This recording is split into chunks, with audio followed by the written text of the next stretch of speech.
وعلى الله قصد السبيل ومنها جائر. لله نحمده ونستعينه ونستغفره ونؤمن به ونتوكل عليه ونعوذ بالله من شرور أنفسنا ومن سيئات أعمالنا من يهد الله فلا مضل له ومن يضلله فلا هادي له ونشهد أن لا إله إلا الله وحده لا شريك له ونشهد أن سيدنا وحبيبنا ومولانا محمدا عبده ورسوله الذي أرسله بالحق بشيرا ونذيرا وداعيا إلى الله بإذنه وسراجا منيرا أما بعد فأعوذ بالله من الشيطان الرجيم بسم الله الرحمن الرحيم إن الله اشترى من المؤمنين أنفسهم وأموالهم بأن لهم الجنة يقاتلون في سبيل الله فيقتلون ويقتلون وعدا عليه حقا في التوراة والإنجيل والقرآن ومن أوفى بعهده من الله فاستبشروا ببيعكم الذي بايعتم به وذلك هو الفوز العظيم. صدق الله العلي العظيم. وقال سبحانه وتعالى في شان حبيبه ومحبوبه مخبرا وآمرا في كلامه المجيد وفرقانه الحميد أعوذ بالله من الشيطان الرجيم بسم الله الرحمن الرحيم إن الله وملائكته يصلون على النبي يا أيها الذين آمنوا صلوا عليه وسلموا تسليما اللهم صل على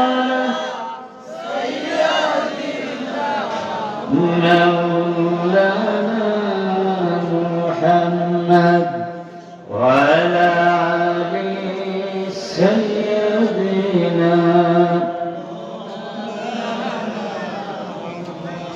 فانفر محبت شكري اللهم صل على مولانا محمد وعلى آل سيدنا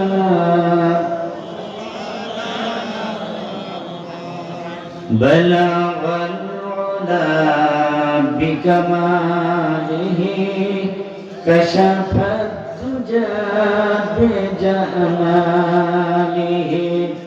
حسنت جميع خصاله صلوا عليه محمد المصطفى به حبيب پاک داوره شفیع آسیا مشکل کشای روز محشره بلغ العلا بكماله كشف الدجى بجماله حسنت جميع خصاله صلوا عليه غفار بخش دیتا گر تم اشارہ کرتے میرا جہاز عصیا طوفان سے پر ہوتا بلغ العلا بکمالہ کشف الدجى بجمالہ حسنت جميع خصاله صلوا عليه اتر کر گئے ہرا سے سوئے قوم آیا ایک نسخے کیمیا ستلایا بلغ العلا بکمالہ کشف الدجى بجماله حسنت جميع خصاله صلوا عليه উপস্থিত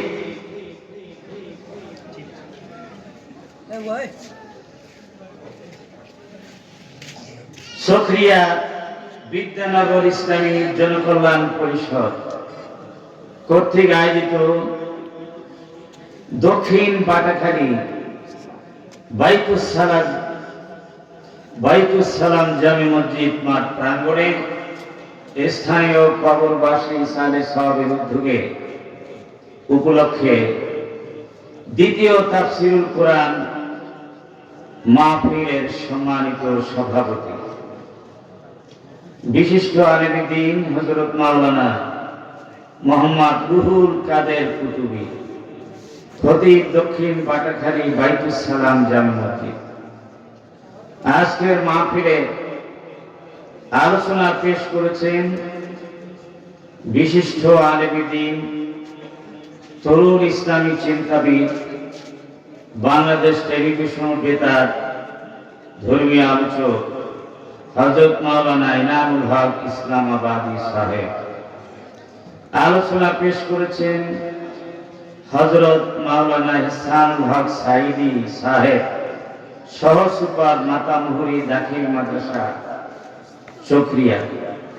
আরো আলোচনা পেশ করেছেন হযরত মাওলানা কারি দস্তগীর রহমান সুনতি লোহাগাড়া সহ হাজারাত উলামা ইকরাম, মুরব্বিয়ান ইলম, তরুণ ও যুবক ভাইয়েরা, পার্শ্ববর্তী এলাকার পর্দার আলের মা ও বোনেরা, আসসালামু আলাইকুম ওয়া রাহমাতুল্লাহি ওয়া বারাকাতুহু।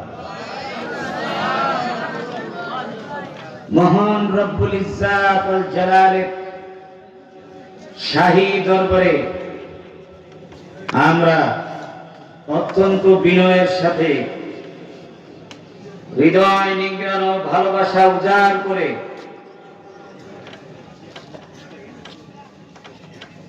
আমরা কালিমাতুশ শুকর আদায় করছি। সকলে পড়ছি আলহামদুলিল্লাহ। মহব্বতের সাথে জোরে সোরে আওয়াজ দিয়া পড়ি আলহামদুলিল্লাহ। আর একবার পড়ি আলহামদুলিল্লাহ।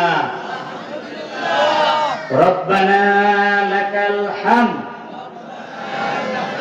হামদান কাসীরান তাইয়িবান মুবারাকান ফীহি ইয়া রাব্বি লাকাল হামদু কামা ইয়ানবাগি লিজালালি ওয়াজহিকা ওয়া আযীমি সুলতানিকা ইয়া রাব্বি লাকাল হামদু বিল ঈমান ওয়া লাকাল হামদু বিল ইসলাম ওয়া লাকাল হামদু বিল কুরআন ইন্নাকা খালাকতানা ওয়া রাযাকতানা ওয়া হাদাইতানা ইয়া রাব্বাল আলামিন।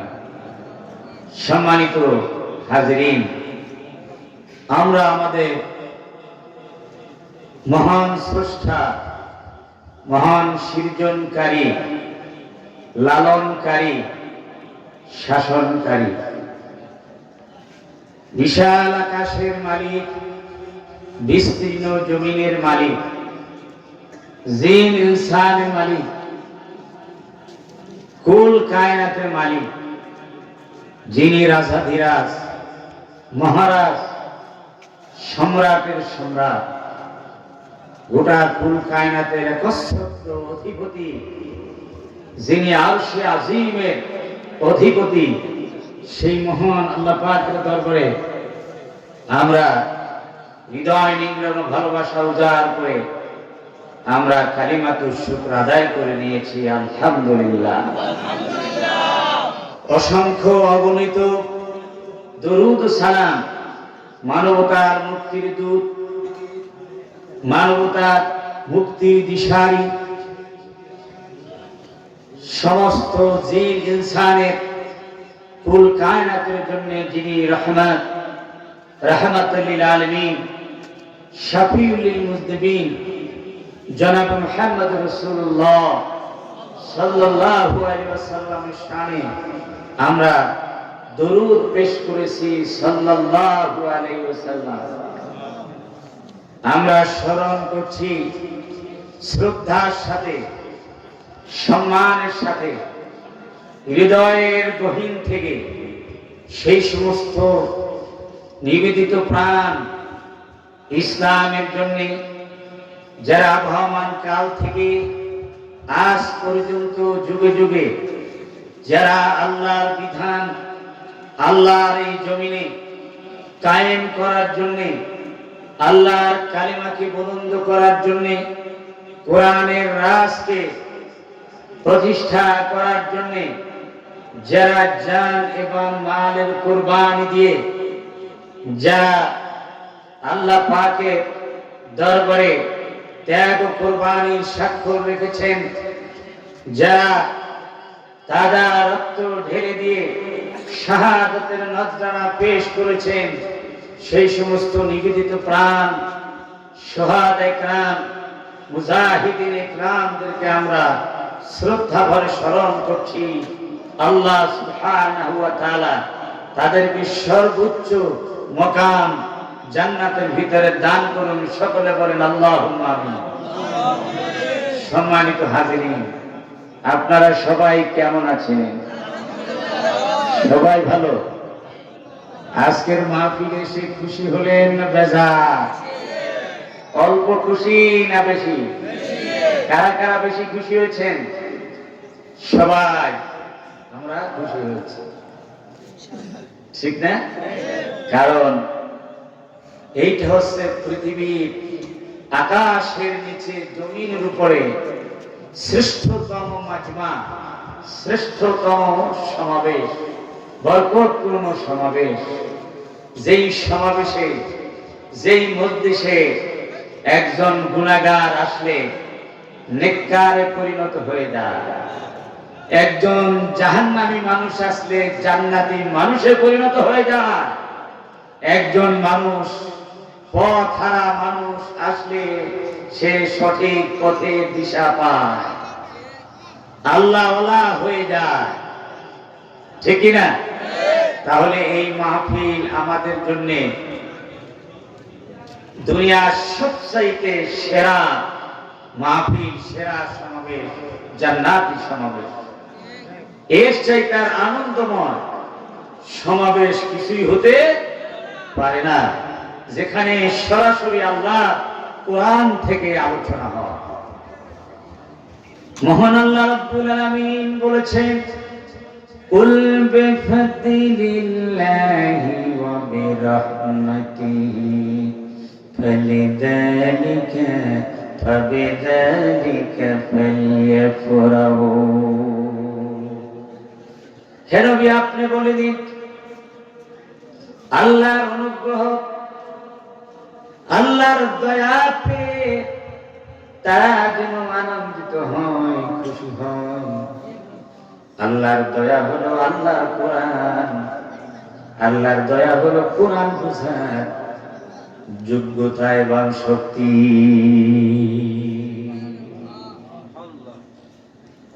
হুয়া খায়রুম মিম্মা ইয়াজমাউন। কেননা এই কোরআন জাগতিক যত সম্পদ আছে, টাকা বলো, পয়সা বলো, গাড়ি বলো, বাড়ি বলো, ইন্ডাস্ট্রি বলো, নেতৃত্ব, কর্তৃত্ব, ক্ষমতা, যাই কিছু বলো না কেন, এই সমস্ত নিয়ামতের মধ্যেই আল্লাহর দেয়া সেরা নিয়ামত হলো আল কোরআন। বলেন আলহামদুলিল্লাহ। আমি এই জন্য ধন্যবাদ জানাচ্ছি এই এলাকার যুব সমাজ এবং মুরব্বিয়ানদেরকে, যারা এই তাফসীরুল কোরআন মাহফিলের আয়োজন করেছেন। এটি একটি মর্যাদাপূর্ণ মাহফিল, আনন্দময় মাহফিল, একটি খুশির স্থান। বলেন আলহামদুলিল্লাহ। এখানে নাচ, ড্যান্স, গান হয় না, কিন্তু আল্লাহর কোরআন হলো মানুষের মনের প্রশান্তির জন্য শ্রেষ্ঠ গান। যারা বলেন ঠিক কিনা? এর চাইতে বড় নিয়ামত আছে না। সুতরাং এই তাফসীরুল কোরআন মাহফিলে এসে একজন মুমিন নিশ্চয়ই খুশি হবেন এবং আনন্দিত হবেন, আপ্লুত হবেন, এর মধ্যে কোনো সন্দেহ।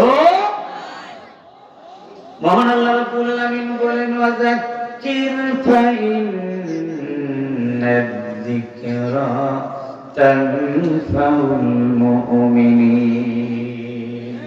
ও নবী, আপনি এই কোরআন দিয়ে ওয়াজ করুন, এই ওয়াজ মুমিনদেরকে ফায়দা দিবে। সুবহানাল্লাহ।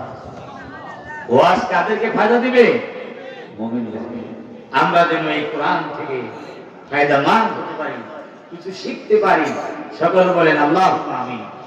সম্মানিত হাজিরিন, আমাকে একটা বিষয় দেওয়া হয়েছে, আমি আর ভূমিকা না বাড়িয়ে সেই বিষয়ের উপরে আমি আলোকপাত করার চেষ্টা করব ইনশাআল্লাহ। আমা তৌফিক ইল্লা বিল্লাহ, আলাইহি তাওয়াক্কালতু ওয়া ইলাইহি উনীব। বিষয়টি হলো ইসলাম প্রচার ও প্রতিষ্ঠায় তরুণ এবং যুব সমাজের ভূমিকা। তরুণ এবং যুব সমাজের ভূমিকা কি? আল্লাহ দ্বীন প্রতিষ্ঠার জন্য তাদের ত্যাগ এবং কোরবানি যুগে যুগে কেমন ছিল, বর্তমান যুগে কেমন হওয়া উচিত, ঠিক কিনা? আমার ভাইরা, এই বিষয়ের উপর আমরা আলোচনা করব ইনশাআল্লাহ। মানুষকে আল্লাহ পাক যত নিয়ামত দিয়েছেন, সেসব নিয়ামতের মধ্যে, জাগতিক নিয়ামতের মধ্যে অন্যতম নিয়ামত হলো এই যৌবন বয়স, তরুণ বয়স।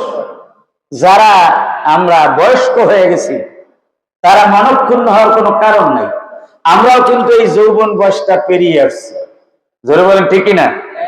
আমাদের কিশোর, তরুণ, যৌবন আমরা পেরিয়ে আসছি না? আর যারা এখন তরুণ যুবক আছে, তারা বর্তমানে সেই বয়স পার করছে। আর যারা শিশু আছেন, তারা তরুণ এবং যুবক হওয়ার অপেক্ষা ঠিক না? ধীরে ধীরে আপনারাও কি এই যৌবন বয়সে কি উপনীত হবেন ইনশাআল্লাহ। মানুষের জীবনের এই তিনটা স্তর, একটা হলো শৈশব, আর একটা হলো যৌবন, আর একটা হলো বার্ধক্য। শৈশবে যখন বাচ্চা আকার থাকে, ছোট থাকে, শিশুকালে পরনির্ভর, তখন নিজে ইচ্ছা করে তেমন কিছু করতে পারে না, অন্যের সহযোগিতা লাগে। চলা ফেরায়, খাওয়া, ওঠা, বসায় সব কিছুতে লাগে কিনা। আবার অপরাধ দিকে বার্ধক্য অবস্থায়, যখন বৃদ্ধ অবস্থায় পৌঁছে যায়, তখন আবার একই রূপ ধারণ করে, যে মানে দুর্বল হয়ে যায়, পরনির্ভর হয়ে যায়। মনের ইচ্ছা থাকলেও অনেক কিছু করতেও পারে না, বলতেও পারে না, সাপোর্টও দিতে পারে না। ধরে বলেন ঠিক কিনা?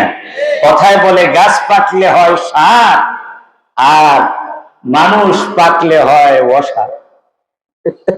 বুড়ো হয়ে গেল, ঠিক কিনা বলে? কিন্তু এই দুইয়ের মাঝে হলো যৌবন কাল। এই যৌবন কাল হচ্ছে সোনালী সেশন অফ লাইফ, জীবনের সোনালী অধ্যায় হচ্ছে এই যৌবন কাল। তরুণ এবং যুবকেরা ভালো করে শোনো, এই যৌবন বয়সটায় মানুষের জীবনের সর্বশ্রেষ্ঠ কাল। জীবনের সকল কল্যাণ অর্জন করতে পারে এই যৌবন বয়সে। এমনকি আল্লাহ রাব্বুল আমিনের প্রিয় ভজন বান্দা হতে পারে এই যৌবন বয়সের ইবাদতের মাধ্যমে। জোরে বলেন ঠিক কিনা? যত উন্নতি, অগ্রগতি সব কিছু করার সময় হলো এই যৌবনকাল। এই কালের উন্নয়নের মাধ্যমে মানুষ সকলের নিকট সম্মানের পাত্র হয়। কিন্তু আবার যদি এই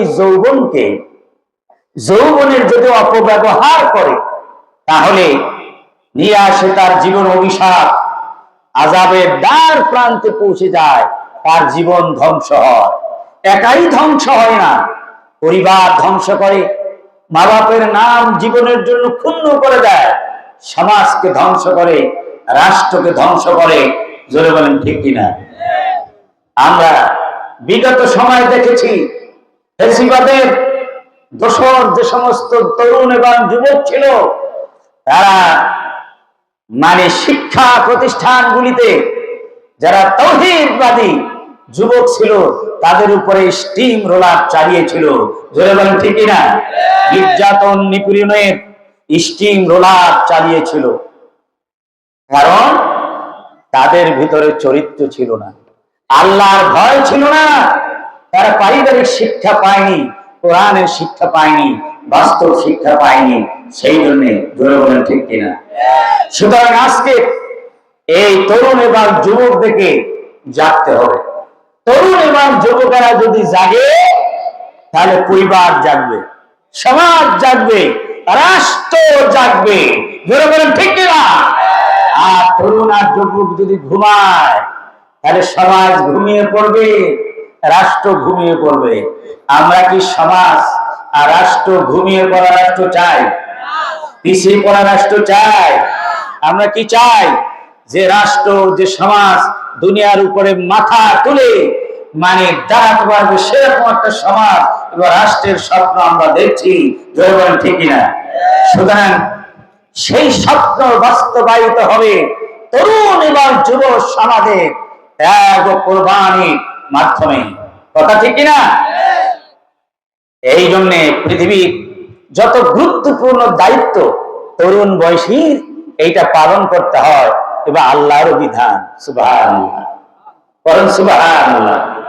এই জন্য মানব জাতির কল্যাণের জন্য, মানুষের হেদায়েতের জন্য যত নবী রাসূল এই দুনিয়ায় প্রেরণ করেছেন আল্লাহ রাব্বুল আলামিন, সমস্ত নবী রাসূলকে আল্লাহ যুবক বয়সে তাদেরকে রাসূল বানাইয়া পাঠিয়েছেন। সবাইকে যুবক বয়সে তাদেরকে রাসূল বানিয়েছেন। সাহাবী হযরত আব্দুল ইবনে আব্বাস রাদিয়াল্লাহু তাআলা বলেছেন, আল্লাহ রাব্বুল আলামিন যুবক ছাড়া কোন নবী এই দুনিয়ায় পাঠান নাই, আর যুবক ছাড়া কাউকে নবুয়তি ইলম দান করেন নাই। মহান আল্লাহ রাব্বুল আলামিন হযরত ইউসুফ আলাইহিস সালাম সম্পর্কে বলেছেন, ওয়ালাম্মা বালাগা আশুদ্দাহু আতাইনাহু হুকমান ওয়া ইলমা ওয়া কাযালিকা নাজজিল মুহসিনিন। আমি যখন হযরতে ইউসুফ পরিণত বয়সে উপনীত হলো, যৌবন বয়সে উপনীত হলো, তখন আমি তাকে প্রজ্ঞা দান করলাম, বুদ্ধি জ্ঞান দান করলাম, হিকমত দান করলাম, আর তাকে আমি নবুয়তি ইলম দান করলাম। আল্লাহু আকবার। এভাবেই আমি সব কর্মশীল ব্যক্তিদেরকে এভাবে আমি ইলম এবং প্রজ্ঞা দিয়ে থাকি। হযরত মূসা আলাইহিস সালামের ব্যাপারে একই কথা আল্লাহ পাক বলেছেন, ওয়ালাম্মা বালাগা আশুদ্দাহু ওয়াস্তাওয়া আতাইনাহু হুকমান ওয়া ইলমা ওয়া কাযালিকা নাজজিল মুহসিনিন। আল্লাহ পাক বলেন, অনুরূপ মূসা যখন যৌবন বয়সে পদার্পণ করলো, তাকে আমি হিকমত দিলাম আর নবুয়তের ইলম দান করলাম। সুবহানাল্লাহ। অনুরূপ ভাবে বিশ্ব নবী, আমার নবী, আপনার নবী, বিশ্ব নবী জনাবে মুহাম্মদুর রাসূলুল্লাহ সাল্লাল্লাহু আলাইহি ওয়াসাল্লামকে যৌবন বয়সে আল্লাহ পাক তাকে নবুয়ত দান করেছেন। 40 বছর সময় যখন তার যৌবনের পূর্ণতা লাভ করলো, তখন তাকে নবুয়ত দিয়ে সম্মানিত করেছেন। সুবহানাল্লাহ। ভাই আমার, তাহলে আল্লাহ রাব্বুল আলামিন মানব জাতির হেদায়েতের জন্য যত নবী রাসূল দুনিয়ায় প্রেরণ করেছেন, তাদেরকে যুবক বয়সে এই নেতৃত্ব দিয়েছেন, নবুয়ত দিয়েছেন। সুবহানাল্লাহ। এরই ধারাবাহিকতায় যত যুবক আছে, কালেমা গো মুসলমান যুবক তরুণ, যারা পড়েছেন লা ইলাহা ইল্লাল্লাহু মুহাম্মাদুর রাসূলুল্লাহ সাল্লাল্লাহু আলাইহি ওয়াসাল্লাম, যারা এই কালেমা পাঠ করেছেন যুবক, এই যুবকেরাও সেই ভূমিকা পালন করবেন। নবীরা যে ভূমিকা পালন করে গিয়েছেন, আমাদের নবী শেষ নবী, আখিরি নবী, এরপরে তার কোন নবী আসবেন না। জলবেন আসবে?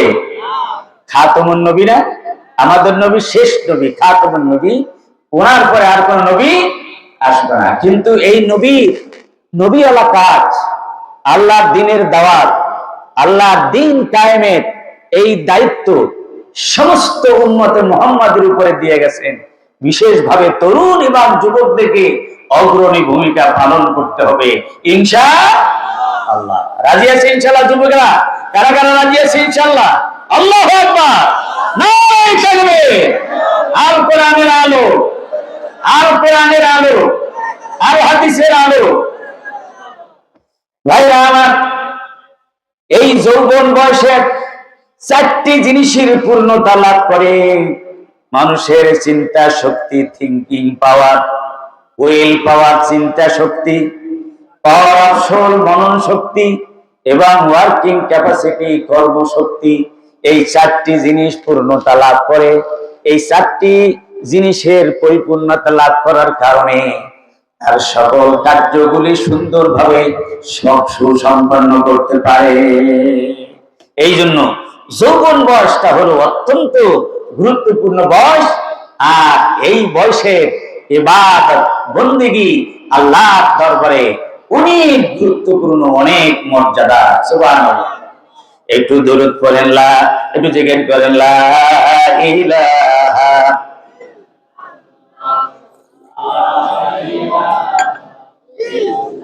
জোরে জোরে, লা ইলাহা, লা ইলাহা,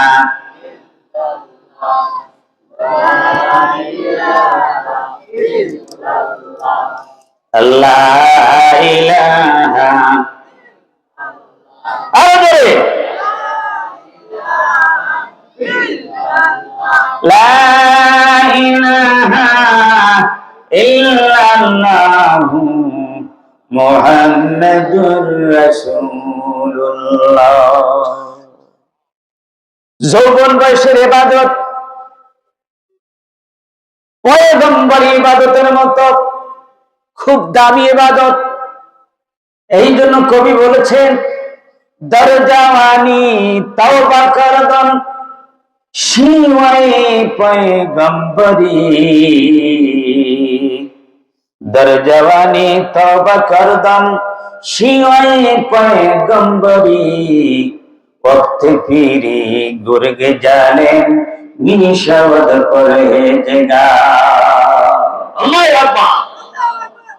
যৌবন বয়সে ইবাদত করা পয়গম্বর ইবাদতের মতো মর্যাদাপূর্ণ ইবাদত। আর বার্ধক্য অবস্থায় ইবাদত, এইটা ভেতরে অনেক ভুল ভ্রান্তি হতে পারে। আর বুড়া মানুষ তো এমনিতেই সে ইবাদত করতে অনেক সময় অভ্যস্ত হয়ে যায়। জোরে বলেন ঠিক কিনা?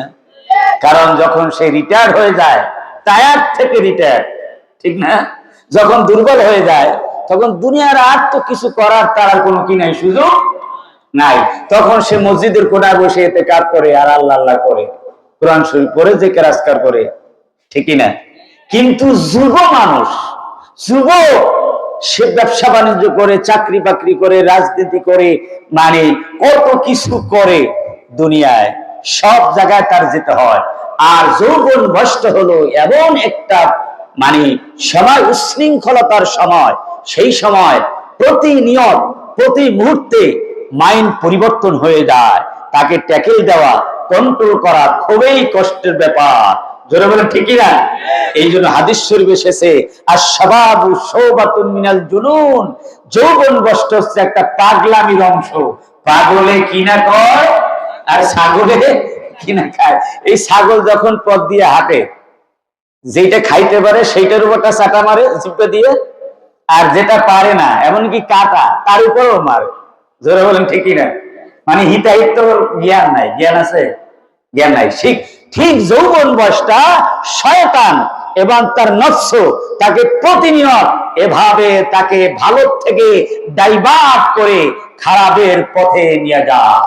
তাকে নামাজ তরক করানোর চেষ্টা করে, মদে অভ্যস্ত করে, তাসের আড্ডাখানা বসায়, নিত্য বসাবার আড্ডাখানা বসায়, জেনা ব্যভিচারে তাকে লিপ্ত করার জন্য শয়তান তাকে হাত দেওয়ার চেষ্টা করে যায়। বরাবর ঠিকই না?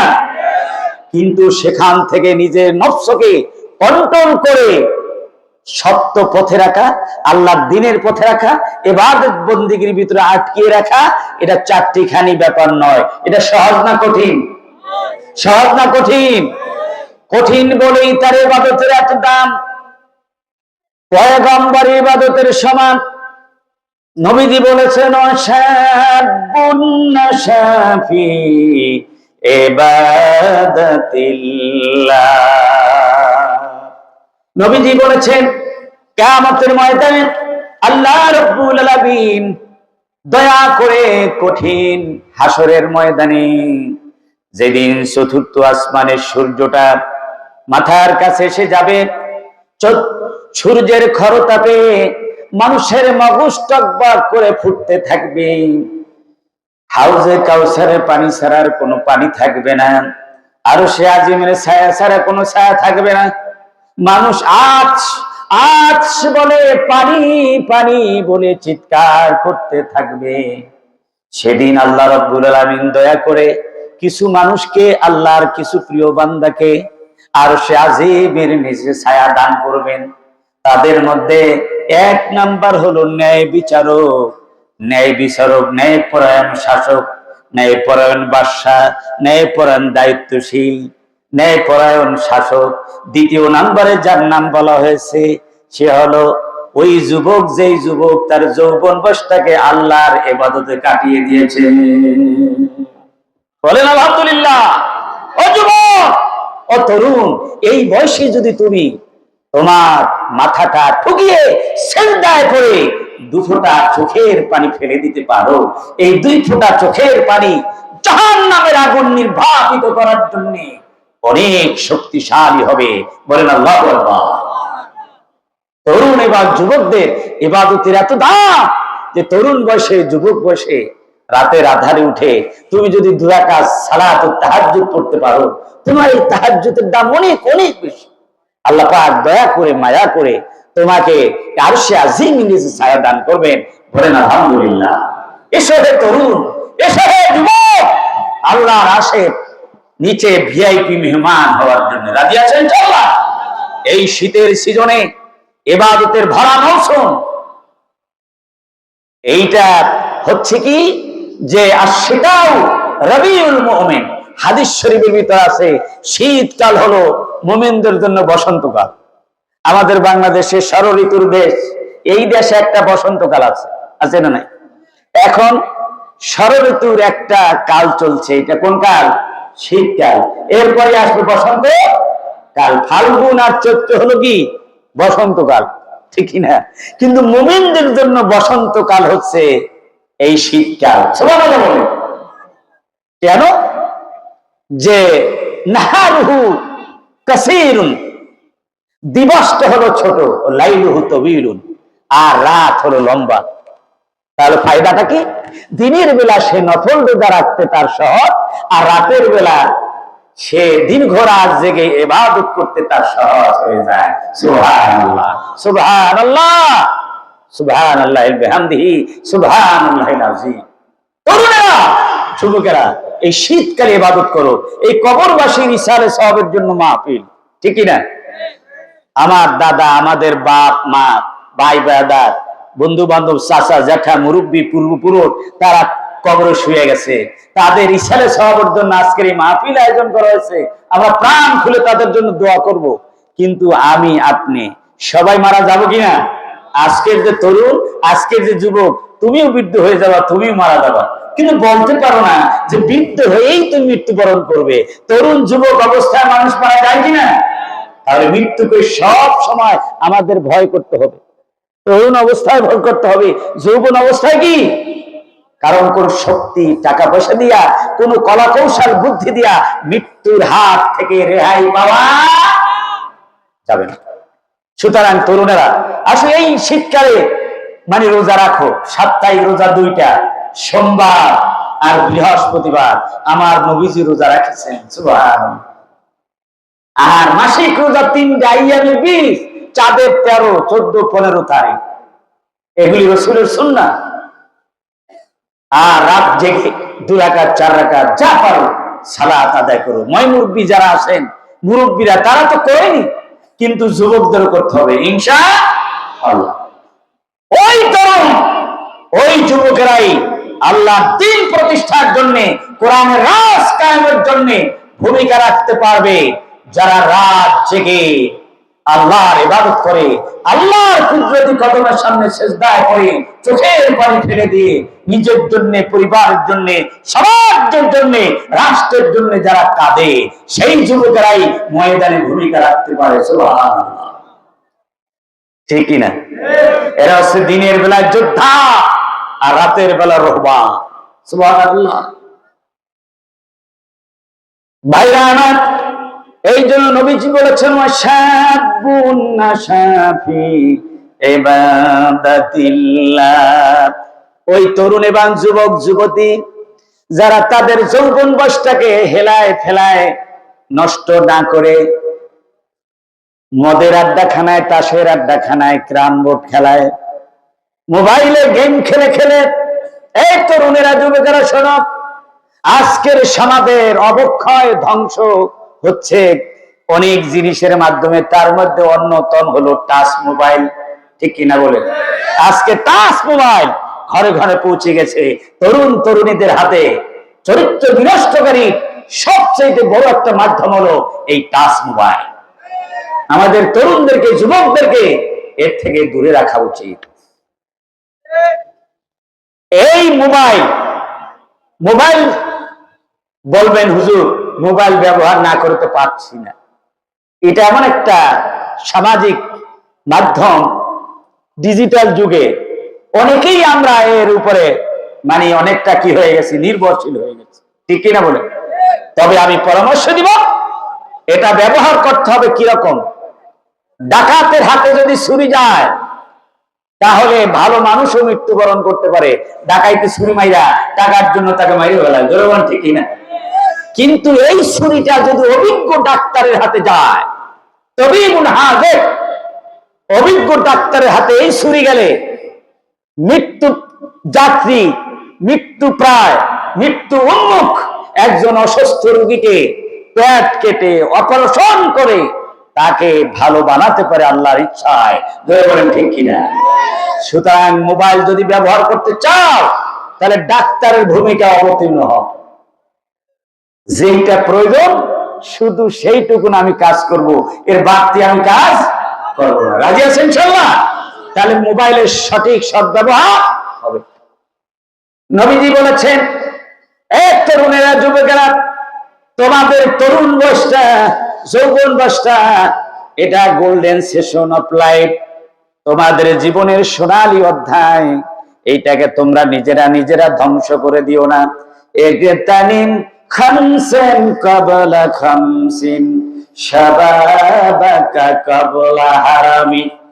নবীজি বলেছেন, 5টি জিনিসের পূর্বে 5টি জিনিস তুমি গনিমত মনে করো, অত্যন্ত গুরুত্বপূর্ণ মনে করো, সেইটাকে তুমি যথেষ্টভাবে, যথাযথভাবে তুমি সেইটাকে ব্যবহার করো, তাহলে তুমি কামিয়াব হবে।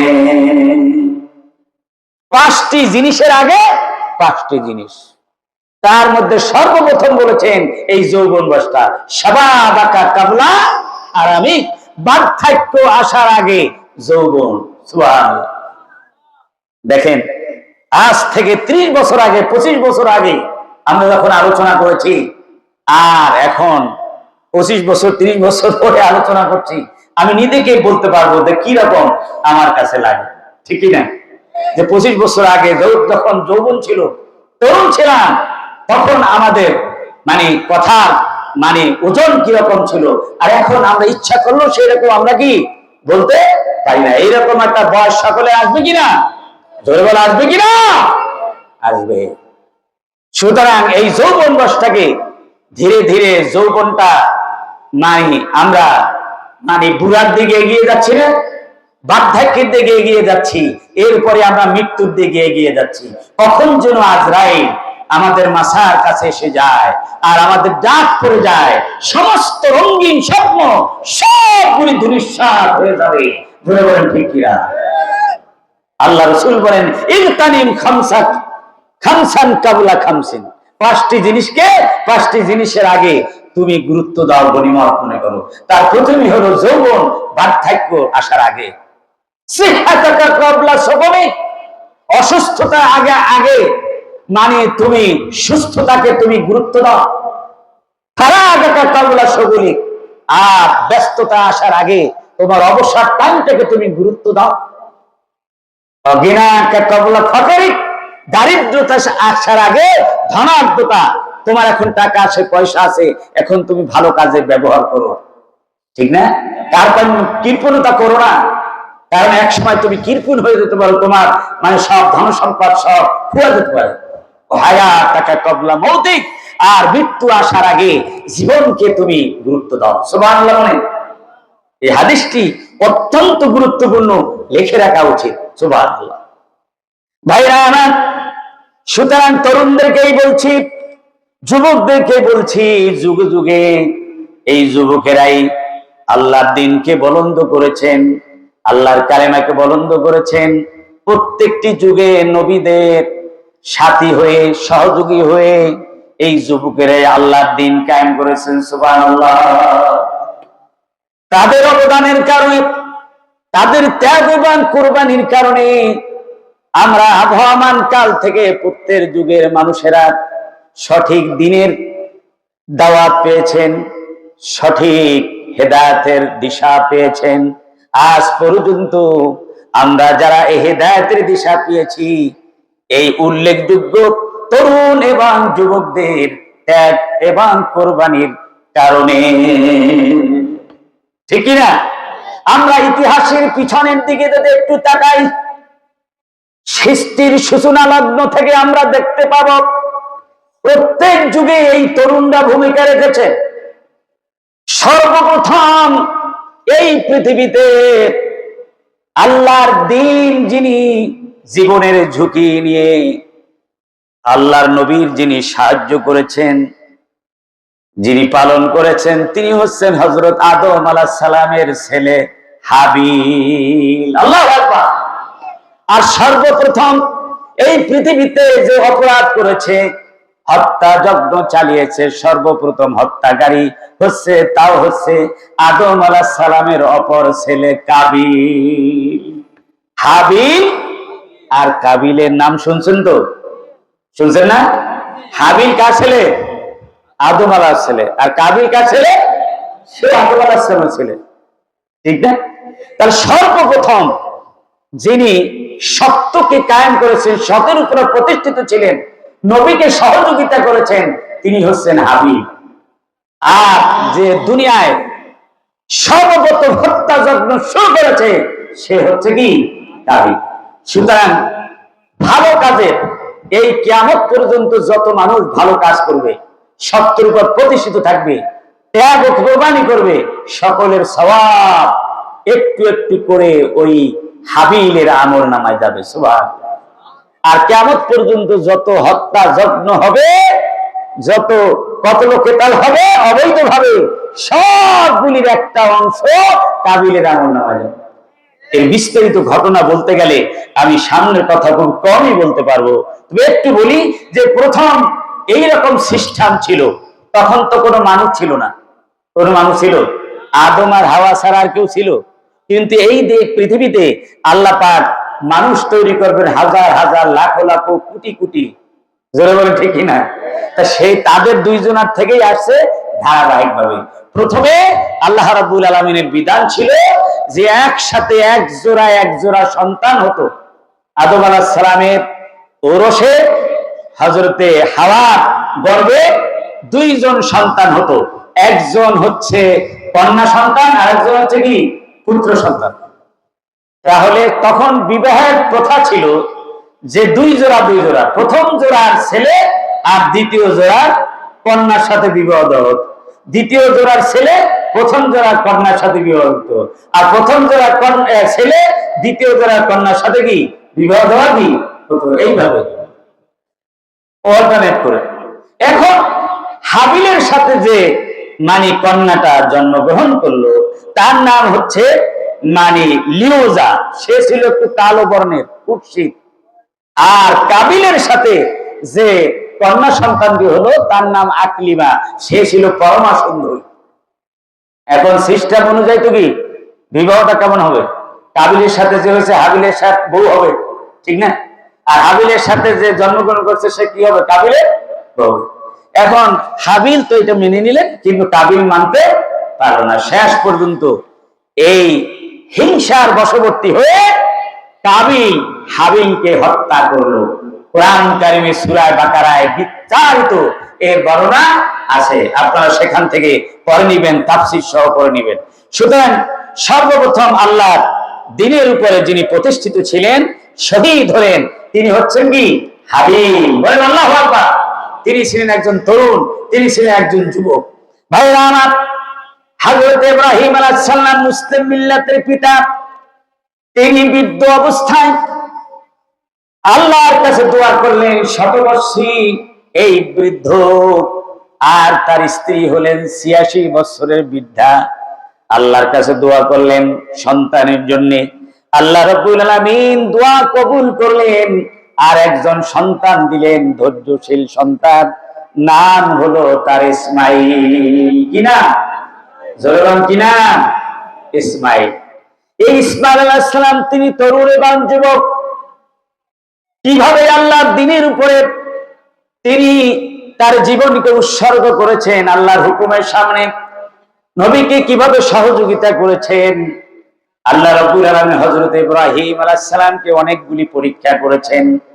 আগুনের পরীক্ষা, তার স্ত্রী সন্তুগ্ধপূর্ণ সন্তানকে বনবাসে দিয়ে আসা মরু প্রান্তরে, আজকে যেখানে কাবা শরীফ, সেই জায়গায় কোনো কিছু ছিল না, ঘরবাড়ি ছিল না, সেখানে খাবার দাবারের ব্যবস্থা ছিল না, মানুষজন ছিল না, জনমানবহীন, খাবার দাবার মুক্ত একটা খোলা জায়গায় রেখে আসলেন তার কলিজার টুকরা সন্তান ইসমাইল, আর হযরতে হাজরা তার ইসমাইলের মাকে রেখে আসলেন। এটা আল্লাহর পরীক্ষা ছিল। জনগণ কি ছিল? পরীক্ষা। এই পরীক্ষা তিনি পাস করেছেন, নমরুদের আগুনের পরীক্ষায় পাস করেছেন। এই সন্তান যখন একটু বড় হলো, তাফসীরের ভিতরে এসেছে তার বয়স যখন 13 বছর, বাবার সাথে যখন একটু চলাফেরা করতে পারে, একটু ফুট ফরমায় যখন শুনতে পারে, তার হাত ধরে হাঁটতে পারে, সেই সময় সন্তানের প্রতি মহব্বত বেশি হয়। ধরে বলেন ঠিক কিনা? একবারে পিসি অবস্থার থেকে যখন একটু একটু বড় হয় তখন মহব্বত বেড়ে যায়। সুবহানাল্লাহ। আমাদের সন্তানকে এরকম আমরা করি না? হযরত ইব্রাহিম আলাইহিস সালামের পরীক্ষার পর পরীক্ষা, পরীক্ষার পর কি পরীক্ষা, সেই সময় আবার পরীক্ষা হলো। ইব্রাহিম আলাইহিস সালামকে স্বপ্নে দেখালেন, ইব্রাহিম তোমার প্রিয় বৎসকে আল্লাহর রাস্তায় কুরবানি করো। প্রিয় বৎস তিনি অনেকবার স্বপ্নে দেখার পর তিনি তার কাছে নিজের কাছে প্রমাণিত হয়েছে যে সবচাইতে প্রিয় বিষয় হচ্ছে, প্রিয় বস্তু হচ্ছে এই দুনিয়ায় ইব্রাহিম আলাইহিস সালামের কাছে ইসমাইল ছাড়া আর কেউ না। সুবহানাল্লাহ। তখন ইসমাইলকে আল্লাহর রাস্তায় সে কোরবানি দেওয়ার জন্য, স্বপ্নকে বাস্তবায়ন করার জন্য রাজি হয়ে গেলেন। বলেন আল্লাহু আকবার। এই লক্ষ্যে হযরতে হাজরার কাছে বিদায় নিয়ে ইসমাইলকে সাজিয়ে তিনি মিনার ময়দানে নিয়ে গেলেন কোরবানি করার জন্য। আজ হাজিরা উমরায় গিয়ে হজে গিয়ে এই মিনায় অবস্থান করেন এবং মিনায় মাসবার ভিতরে সেখানে কোরবানি করেন। সুবহানাল্লাহ। হযরত ইব্রাহিম আলাইহিস সালামের সেই সুন্নাহ। ভাইরা আমার, হযরত ইব্রাহিম আলাইহিস সালাম তার কলিজার টুকরা সন্তান তরুণ ইসমাইলকে মিনার ময়দানে নিয়ে বললেন, ইয়া বুনাইয়া ইন্নী আরা ফিল মানাম আন্নী আযবাহুকা ফানজুর মাযা তারা। সন্তানকে বললেন, ও কলিজার টুকরা ইসমাইল রে, আমি স্বপ্নে দেখেছি আমি তোমাকে আল্লাহর রাস্তায় কোরবানি করতেছি, জবাহ করতেছি। সুবহানাল্লাহ। তোমার রায় কি? তোমার অভিমত? গলা কেটে জবাই করবে, মাথাটা শরীর থেকে আলাদা হয়ে যাবে, জীবনের সমস্ত স্বপ্ন ভঙ্গ হয়ে যাবে, এমন একটা প্রস্তাবকে সাথে সাথে মেনে নিতে পারে? কিন্তু সন্তান, সে তো ইব্রাহিম আলাইহিস সালামের পুত্র, কিন্তু ইব্রাহিম আলাইহিস সালাম যেমন নবী, তিনি ভবিষ্যতে তিনিও একজন নবী। সুবহানাল্লাহ। ইব্রাহিম আলাইহিস সালাম এখন নবী, কিন্তু ইসমাইল এর পরবর্তী নবী হবে। হযরত ইব্রাহিম আলাইহিস সালাম আল্লাহর নবী, আল্লাহর দেওয়া অর্ডার, আল্লাহর দেওয়া হুকুম বাস্তবায়ন করার জন্য সন্তানের কাছে যখন প্রস্তাব করলেন, সাথে সাথে বললেন, ক্বালা ইয়া আবাতি ফাআল মা তু'মার সাতাজিদুনি ইনশাআল্লাহু মিনাস সাবিরিন। ইয়া আবাতি ফাআল মা তু'মার, হে আমার পিতা, একটু দেরি করবেন না, আপনি যে ব্যাপারে আদিষ্ট হয়েছেন, আল্লাহর পক্ষ থেকে আদিষ্ট হয়েছেন, আপনি সেটি বাস্তবায়ন করুন। আল্লাহ রাব্বুল আলামিন ইচ্ছায় আমাকে ধৈর্যশীলদের একজন পাবেন। সুবহানাল্লাহ। কত বিনয়ের সাথে বললেন সন্তান, এখানে অহংকারী করলেন না, বললেন আল্লাহ যদি চান তাহলে আমি ধৈর্যশীলদের একজন হব, সুতরাং আপনার এই পরীক্ষায় আপনি আল্লাহর হুকুম বাস্তবায়ন করার জন্য আপনি এতটুকুন আপনার কষ্ট হবে না। সুবহানাল্লাহ। আমি ধৈর্য ধারণ করবো, ছুটাছুটি করব না, দৌড়াদৌড়ি করব না, আমি আনুগত্যের মস্তক অবনত করে দিব। জোরে বলেন আল্লাহু আকবার। হযরত ইব্রাহিম আলাইহিস সালাম মিনার ময়দানে তার নিয়ত অনুযায়ী শোয়া তিনি ছুরি চালালেন, তার ধারণা অনুযায়ী তিনি জবাই করে ফেলেছেন। কিন্তু আল্লাহর ইচ্ছা হলো হযরত ইব্রাহিম আলাইহিস সালামের মনের জবাই কিন্তু ইসমাইলের মাথাটা শরীর থেকে আলাদা করা ইচ্ছা ছিল না, ইচ্ছা ছিল হযরতে ইব্রাহিম আলাইহিস সালাম মনের গর্দানের উপরে ছুরি চালাইয়া দিতে পারে কিনা। সুবহানাল্লাহ। কিন্তু ইব্রাহিম আলাইহিস সালাম এই পরীক্ষায় তিনি শতবার তিনি পাস করেছেন। জোরে বলেন ঠিক কিনা? তিনি ছুরি চালাই দিয়েছেন, জবাই করে ফেলেছেন, কিন্তু আল্লাহ রাব্বুল আলামিন ফেরেশতার মাধ্যমে তাকে বাঁচাই দিয়েছেন। আর বেহেশতের দুম্বা দিয়ে হযরত ইব্রাহিম আলাইহিস সালামের সেই জবাই সম্পন্ন করেছেন। আল্লাহ পাক বলেন ওয়ানাদাইনাহু আইয়া ইব্রাহিম কদ সাদ্দাকতার রুয়া। ও ইব্রাহিম, তুমি পরীক্ষায় পাস করেছো, স্বপ্নকে বাস্তবে রূপ দিয়েছো। সুবহানাল্লাহ। ও তরুণ, ও যুবক, তোমার মতোই সেই তরুণ ছিল ইসমাইল। সেই ইসমাইল মানে আল্লাহ নবী যে আল্লাহ পাক পরীক্ষার জন্য আদেশ দিয়েছেন, সেই পরীক্ষায় শতভাগ পাস করার জন্য হযরত ইসমাইল তার জীবনকে বিসর্জন দিয়ে, ত্যাগ ও কোরবানি দিয়ে তিনি ইসমাইল সেই নবীকে পাস করার সুযোগ করে দিয়েছেন, যাতে করে আল্লাহ পাক তাকে মুসলিম মিল্লাতের পিতা হিসেবে ঘোষণা করেছেন। জোরে বলো আল্লাহু আকবার। আল্লাহ রাব্বুল আলামিন বলেন ইন্নী জাইলুকা লিন-নাসি ইমামা। ইব্রাহিম, তুমি পরীক্ষায় পাস করেছো, তোমাকে আমি সমস্ত বিশ্ব মানব মণ্ডলীর জন্য নেতা বানাইয়া দিলাম। সুবহানাল্লাহ। মুসলিম মিল্লাতের পিতাকে, মুসলিম মিল্লাতের পিতাকে, জাতির পিতাকে। এতদিন তো বহু জাতির পিতা দেখছেন, ঠিক কিনা? কোন জাতির পিতা একজন। জাতির পিতা কি প্রতিদিন পাল্টায় নাকি? সপ্তাহে সপ্তাহে পাল্টায়? মাসে মাসে পাল্টায়? জাতির পিতা ঠিক করে দিয়েছেন কে? মিল্লাতে আবিকুম ইব্রাহিম। পড়েন মিল্লাতে আবিকুম ইব্রাহিম হুয়া সাম্মাকুমুল মুসলিমিন। আল্লাহু আকবার। ইব্রাহিম আলাইহিস সালামের মিল্লাতকে তোমরা আঁকড়িয়ে ধরো, যে মিল্লাতের পিছনে মহিলা, মহিষী মহিলা হযরতে হাজরার কুরবানি রয়েছে, তরুণ ইসমাইলের কুরবানি রয়েছে। জনগণ ঠিক না? ও তরুণ এবং যুবকেরা, আজকের এই বাটাখালীর যুবকেরা, তোমরা যদি এই সক্রিয়া আর পেকুয়ার মধ্যে যাবো, তাহলে কোরআনের রাজ কায়েম হবে ইনশাআল্লাহ। সময় এসেছে। জনগণ ঠিক না? এই সুবর্ণ সময়, এই সুন্দর সময় যদি কাজে লাগাতে না পারো, তাহলে কিন্তু আর এইরকম সুবর্ণ সুযোগ আসবে বড় দেরিতে। জোরে বলা ঠিক কিনা? সব সময় সুবর্ণ সুযোগ আসে না। তরুণদের, সক্রিয়া তরুণ এবং যুবকদের সুবর্ণ সুযোগ এসেছে আল্লাহ কালেমাকে বুলন্দ করার জন্য, আল্লাহর কোরআনের রাজকে কায়েম করার জন্য। রাজি আছে সবাই? কারা কারা রাজি আছে? দু হাত তারা দেখাও। নয় থাকবে আল কোরআনের আলো, আল হাদিসের আলো, দ্বীন ইসলাম। ভাইরা আমার, তোমাদের মধ্যে আর একজন বিস্ময়কর যুবক ছিল। তরুণদের কথাই বলছি, যুবকদের কথাই বলছি। বুড়ারা কষ্ট নেন নাকি মনে? তরুণ আর যুবক হলো আমার ছেলে, আপনার ছেলে, আপনার ভাতিজা।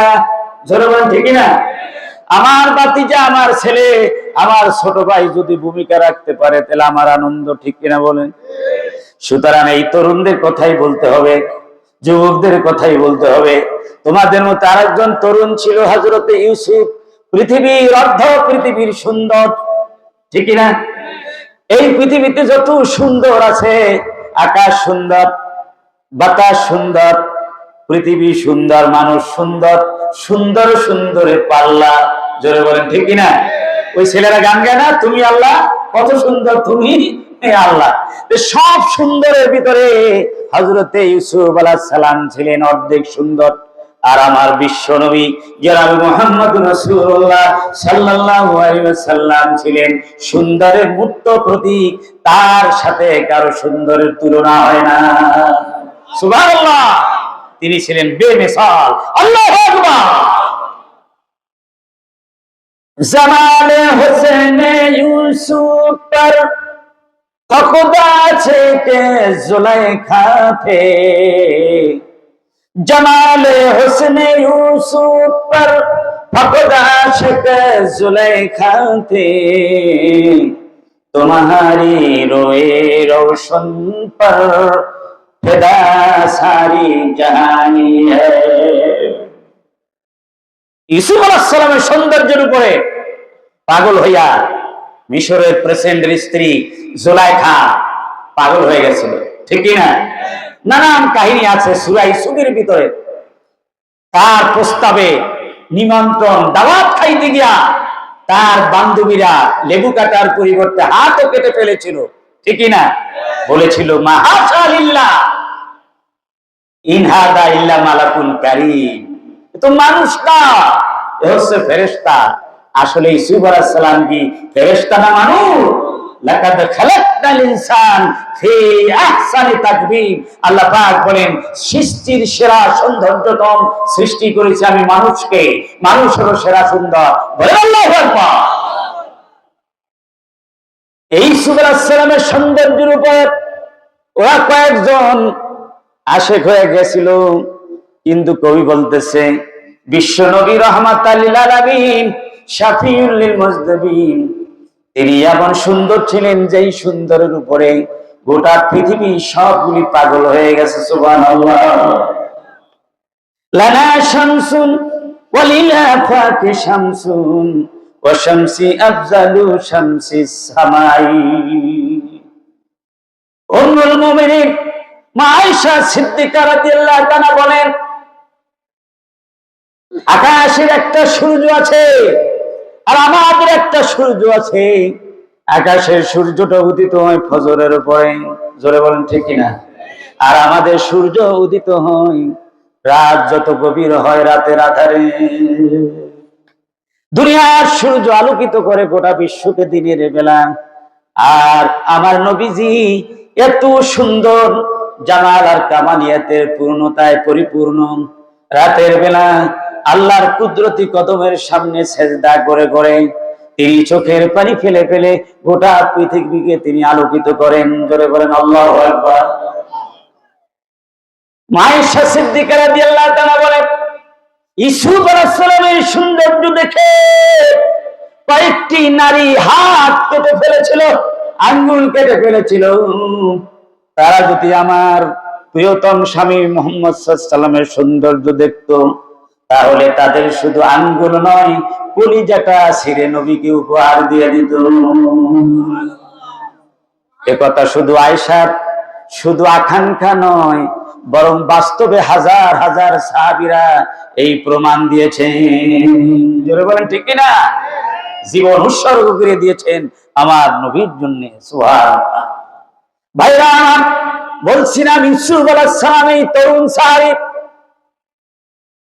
তার যারা সৎ ভাই ছিল এই ভাইয়েরা তাকে ঈর্ষা করে হিংসা করে তারা বাপের সাথে প্রতারণা করে কূপে ফেলে দিয়েছিল।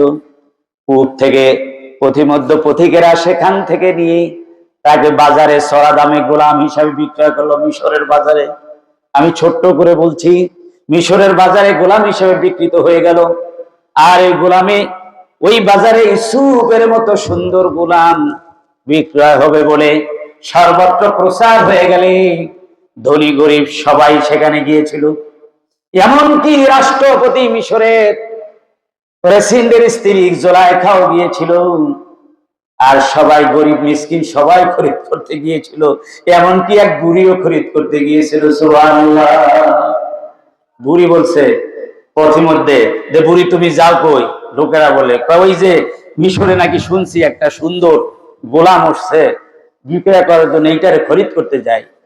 তোমার কাছে কি টাকা আছে? এত বললো বাবা কত টাকা আছে? কয় 1 টাকা। 1 টাকা দিয়ে কি পারবো নাকি?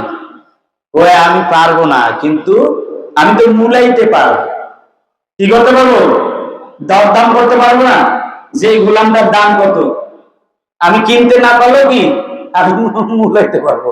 সুবহানাল্লাহ। চড়া দামে খরিদ করে নিল মিশরের প্রেসিডেন্টের স্ত্রী। আর নিয়া যত সব কিছু তার সাথে উল্টাপাল্টা করার অনেক চেষ্টা করলো, অনেক প্রস্তাব, কিন্তু তিনি কি করলেন? ঘৃণা ভরে সব প্রস্তাব প্রত্যাখ্যান করে দিলেন। বলেন আল্লাহু আকবার। এই লম্বা ঘটনা, এটাকে কোরআনুল কারিমে বলে আহসানুল কসাস, সব চাইতে সুন্দরতম এবং আনন্দময়, শুনতে খুবই ভালো লাগে, মজাদার, অনেক শিক্ষণীয়। এই সূরা ইউসুফের মধ্যে বিস্তারিত বর্ণনা করেছেন, আপনারা পরে নেবেন ইনশাআল্লাহ। শুধু পরের মাথায় লবণ থুইয়া বড়ই খাওয়ার জন্য বাঙালি, ঠিক কিনা বলেন? ঠিক না? পরের মাথায় লবণ থুইয়া বড়ই খাওয়ার জন্য। কোরআন হাদিসের বড়ই খাই কার মাথায় থুইয়া? ওই হুজুরের, ইমাম সাহেবের মাথায়। তো হুজুর, আপনাকে আমরা রাখছি ইমাম সাহেব, জুমায় খুতবা দিবেন, আপনাকে আমরা খাবার খাওয়াই, হাদিয়া দেই, যত সব কথাবার্তা ইসলামের কোরআন হাদিসের আপনিই জানেন, আপনি ভালো জানেন, ওসব নিয়ে আমাদের ভাবার সময় নাই, ঠিক কিনা? পরের মাথায় লবণ থুই ইসলামের বড়ই খাওয়ার সুযোগ নাই। জোর বলে আছে? অন্য কিছু খেতে পারেন, কিন্তু ইসলামের বড়ই খেতে পারবেন না। নিজের সরকার চাল দিতে হবে। আপনি কোরআন হাদিসের কথা, ইসলামের দাওয়াতের কাজ, একামতে দিনের কাজ শুধু হুজুররা করবে না, ইমাম সাহেবেরা করবে না, আলেমেরা করবে না, সকলকে করতে হবে, ঠিক কিনা বলেন? শিক্ষক করবে, ছাত্র করবে, আইনজীবী করবে, পেশাজীবী করবে, ব্যবসায়ী করবে, নারীরা করবে। জোরে বলেন ঠিক কিনা? কারণ আকাশের এই সৌন্দর্য, আকাশের এই সূর্যের আলো, চাঁদের স্নিগ্ধ আলো, এই বাতাস, এটা আমরা অক্সিজেন গ্রহণ করি, জীবন ধারণ করি, পানির অপর নাম জীবন, ঠিক কিনা বলেন? মাটির উৎপাদিত ফসল খেয়ে আমরা জীবন ধারণ করি। আল্লাহ রাব্বুল আলামিন বলেন, এই জমিনের ভিতরেই আমার এই নিয়ামত যখন ভক্ষণ করছো, আমার দ্বীনের দাওয়াত সকলকে করতেই হবে, এই দায়িত্ব সকলকে পালন। ইয়া মাশারাল জিন্নি ওয়াল ইনসি ইন ইসতাতাতুম আন তানফুদু মিন আকতারিস সামাওয়াতি ওয়াল আরদি ফানফুদু লা তানফুদুনা ইল্লা বিসুলতান। ভাইরা আমার, আল্লাহ রাব্বুল আলামিন বলছেন, ও দুনিয়ার মানুষ এবং জিন জাতি, মানুষ জাতিকে ডেকে বলছেন, তোমরা যদি নাকি এরকম একটা সিদ্ধান্ত নাও যে আমরা আল্লাহর দ্বীনের কাজ করব না, কোরআনের কাজ করব, কোরআনের কথা বলবো না, হাদিস মানবো না, ইসলাম মানবো না, এসব নিয়ে আমাদের ধার ধারার সময় নাই। আল্লাহ রাব্বুল আলামিন একটা প্রস্তাব করছেন, ঠিক আছে, তোমাদের কোরআন মানা লাগবে না, রসুল মানা লাগবে না, হাদিস মানা লাগবে না, দ্বীনের দাওয়াতের কোনো কাজ করা লাগবে না, একামতে দ্বীনের কাজ করা লাগবে না, তো কি করবা? আমার এই আকাশ ঘেরা এই পৃথিবীর এরিয়া থেকে এমন একটা জায়গায় চলে যাও যেখানে আমার সূর্য আলো দেয় না, যেখানে আমার সূর্য নাই, যেখানে আমার চাঁদ নাই, যেখানে আমার পানি নাই, এরকম একটা জায়গায় পারলে চলে যাও। যাওয়া যাবে? কথা বলে আছে নাকি এরকম? বাংলাদেশের সরকার কারো যদি নাগরিকত্ব ক্ষুণ্ণ করে, নাগরিকত্ব ক্যান্সেল করে দেয়, ইন্ডিয়া গিয়ে আশ্রয় নিতে পারে, ঠিক কিনা বলেন? বার্মা যাইতে পারে, লন্ডন যাইতে পারে, আমেরিকা যাইতে পারে, পারে কিনা? কিন্তু আল্লাহ রাব্বুল আলামিন যদি তার বান্দার লিস্টি থেকে তার যদি কারো নাগরিকত্ব ক্যান্সেল করে দেয়, এমন দ্বিতীয় কোন পৃথিবী আছে নাকি যেখানে গিয়ে সে নাগরিকত্ব গ্রহণ করবে? এই জন্য আল্লাহ রাব্বুল আলামিন বলেন, লা তানফুজুনা ইল্লা বিসুলতান। কোথাও যেতে পারবে না, ফাইনাল মাফার ফাইনাল তাযহাবুন, ভাগার জায়গা নাই, যাওয়ার জায়গা নাই। যেখানে তুমি যাবে সেখানে আমার কর্তৃত্ব, আমার নেতৃত্ব, আমার রাজত্ব সেখানে পূর্ণ বহল আছে। সুবহানাল্লাহ। সুতরাং এই জায়গায় থাকতে হবে, আমার রাজত্ব ইচ্ছায় অনিচ্ছায় মানতেই হবে, আর আমার দ্বীনের জন্য তোমাকে কাজ করতেই হবে।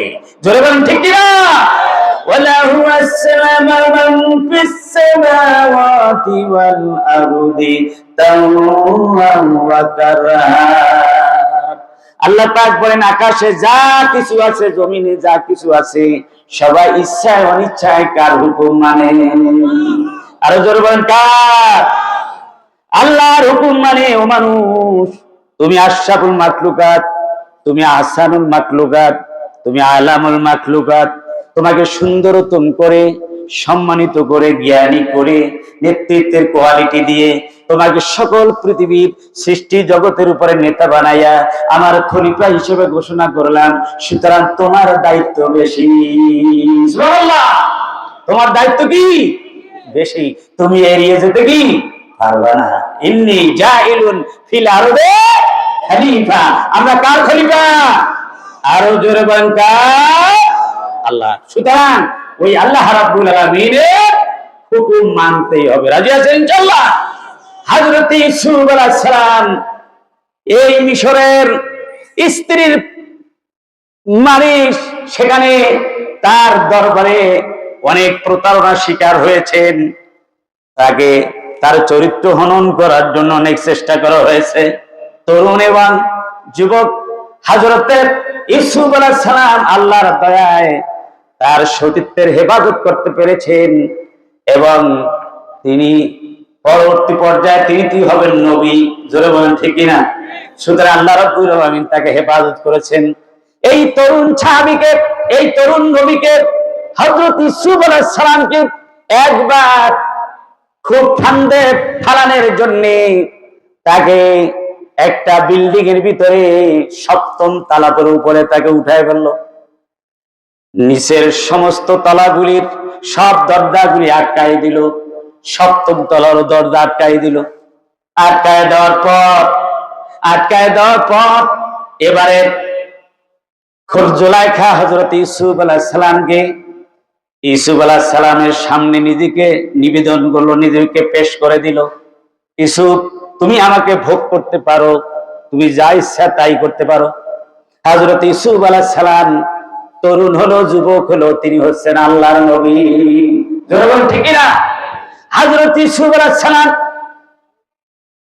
বললেন, ইন্নী আখাফুল্লাহ, আমি তো আল্লাহকে ভয় করি।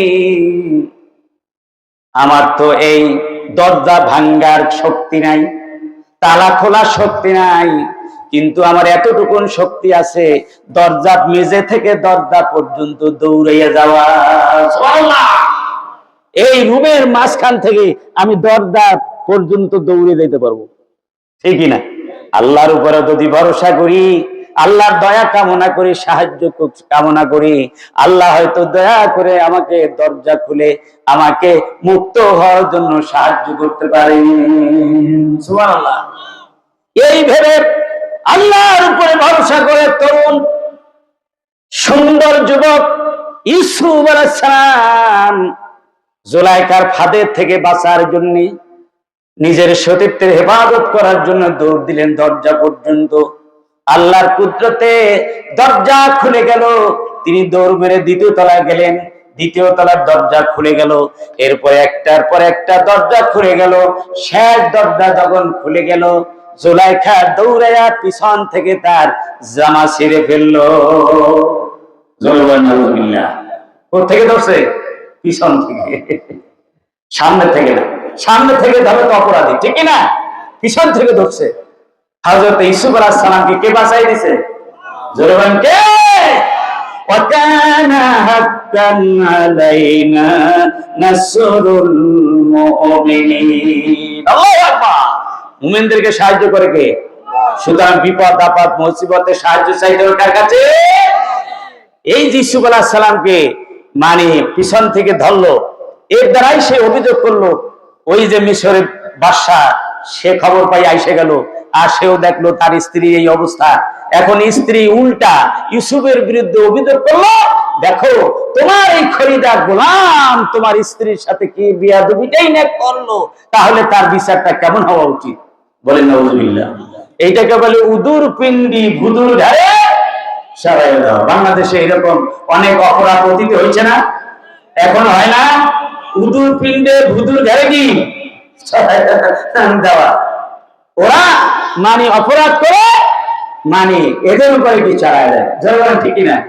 এইটা মারাত্মক অপরাধ। এটা মারাত্মক কি অপরাধ। এই পরিবেশ থেকে রক্ষা পাওয়ার জন্য তাওহীদবাদী তরুণ এবং যুবক সীসায় ঢালা প্রাচীরের মতো ঐক্যবদ্ধ হতে হবে। জনগণ ঠিক কিনা? যেমন বাংলাদেশের বিশ্ববিদ্যালয়গুলিতে একের পর এক তরুণীরা যখন তৌহিদবাদীদের পক্ষে সীসা ঢালা প্রাচীরের মতো ঐক্যবদ্ধ হলো, একের পর এক বিজয় আসতে থাকলো। জনগণ ঠিক কিনা? সুতরাং অনুরূপ ভাবে আগামী দিনে একটি সুন্দর বাংলাদেশ, কোরআনের বাংলাদেশ, ইসলামের বাংলাদেশ বিনির্মাণের জন্য আমরা স্বপ্ন দেখি কিনা? কারা কারা দেখি একটু দুহাত তুলে দেখাই। এই স্বপ্ন যদি আমরা বাস্তবায়ন করতে চাই, তাহলে আজকে সমাজে তরুণ, বৃদ্ধ, যুবক সকল শ্রেণী পেশার মানুষের সীসা ঢালা ঐক্যবদ্ধ হতে হবে, সীসা ঢালা প্রাচীরের মতো। যারা বলেন ঠিক কিনা?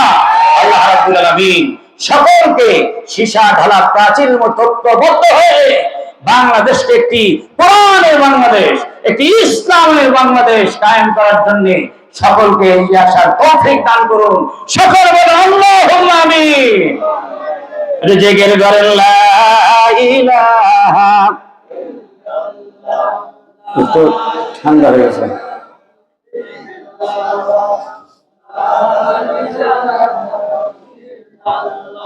আর জোরে লা ইলাহা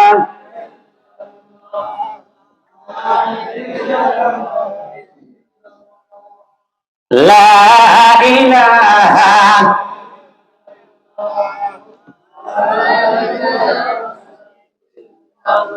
লা ইলাহা ইল্লাল্লাহু মুহাম্মাদুর রাসূলুল্লাহ সাল্লাল্লাহু। আপনাদের অসুবিধা হয়? আর অল্প কতক্ষণ আমার ভাইরা, এবার আসুন। এভাবে অনেক তরুণ এবার যুবকদের বিগত সময়ের অনেক ঘটনা আছে, সবগুলি বলা সম্ভব নয়। আমাদের বিশ্বনবী জনাব মুহাম্মদ রাসূলুল্লাহ সাল্লাল্লাহু আলাইহি সাল্লাম তিনি কোরআনের রাজ কায়েম করেছেন, দ্বীন প্রতিষ্ঠা করেছেন সাহাবে কিরামদের মাধ্যমে।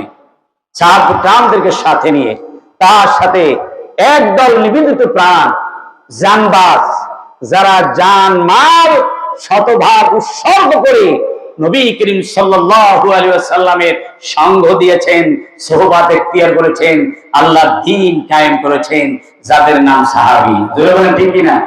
আল্লাহ তাদের উপর সন্তুষ্ট হয়ে গেছেন, তারাও আল্লাহর উপর কি হয়ে গেছে? রাদিয়াল্লাহু আনহুম ওয়া রাদু আনহু। তারা আল্লাহর উপর রাজি হয়ে গেছে, জান দেওয়ার জন্য, মাল দেওয়ার জন্য। আল্লাহ বলেন আমিও তোদের উপর কি হয়ে গেলাম? রাজি হয়ে গেলাম। তোদেরকে আমি দুনিয়াতেও সম্মান দিব, পরকালে চির সুখের ঠিকানা জান্নাত দিব। বলেন আলহামদুলিল্লাহ। ইন্নাল্লাহ ইশতারা মিনাল মুমিনিনা আনফুসাহুম ওয়া আমওয়ালাহুম বিআন্না লাহুমুল জান্নাহ।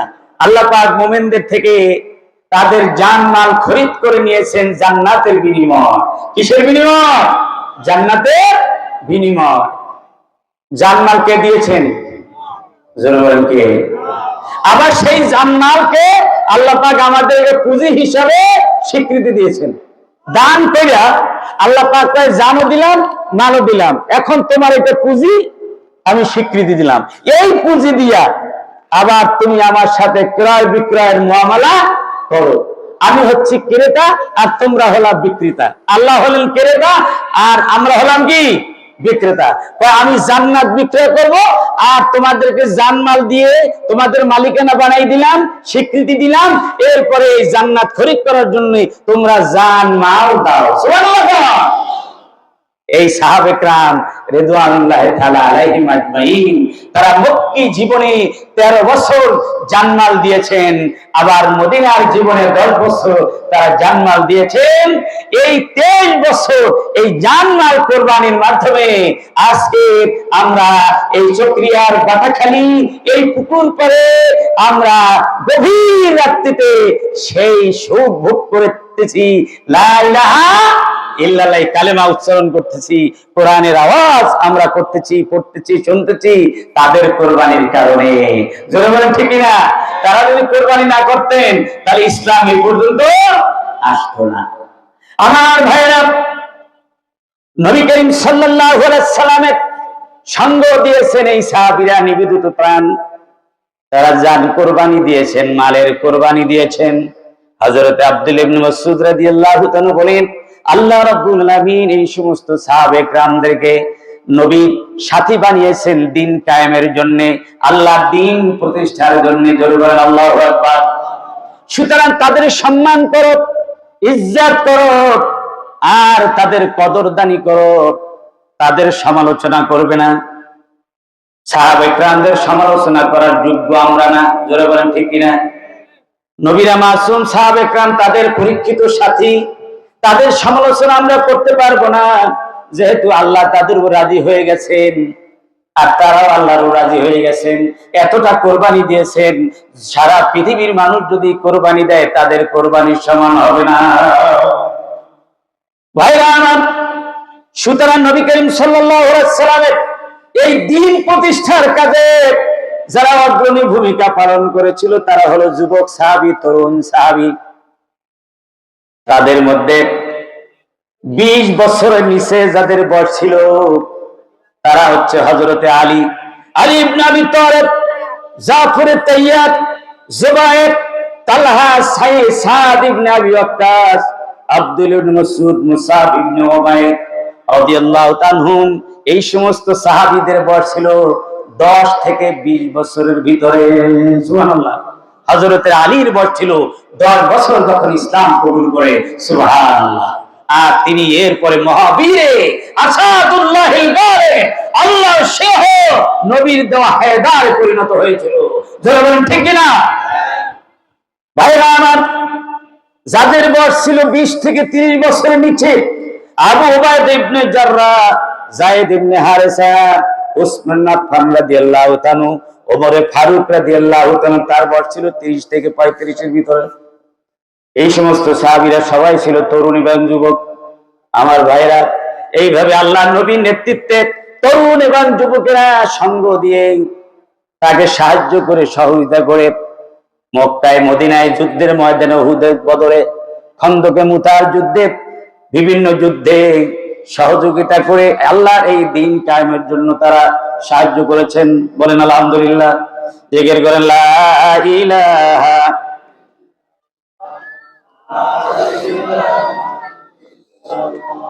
আর জোরে লা ইলাহা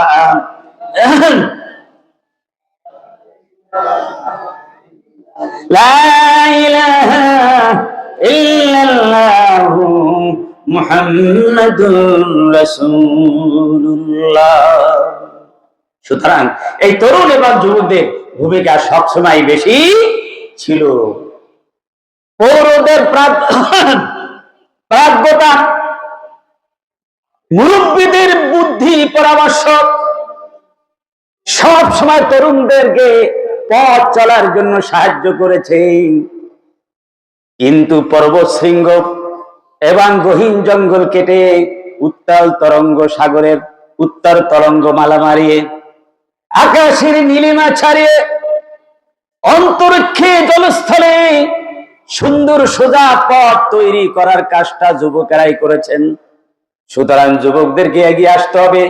যুবকরা এগিয়ে না আসলে সমাজ বিনির্মাণ হবে না, সুন্দর সমাজ কায়েম করা সম্ভব নয়। ভাইরা আমার, রাসূলুল্লাহ সাল্লাল্লাহু আলাইহি ওয়াসাল্লাম এই জন্য যুবক সাহাবীদেরকে বেশি ভালোবাসতেন, ভবিষ্যতের যুবকদেরকে বেশি ভালোবেসে গিয়েছেন। সুবহানাল্লাহ। পরবর্তী পর্যায়ে কিয়ামত পর্যন্ত যত তরুণ এবং যুবকের আসবে, সকলের প্রতি আল্লাহ রাসূলের মহব্বত এবং ভালোবাসার ঘোষণা ছিল। জোরে আল্লাহু আকবার।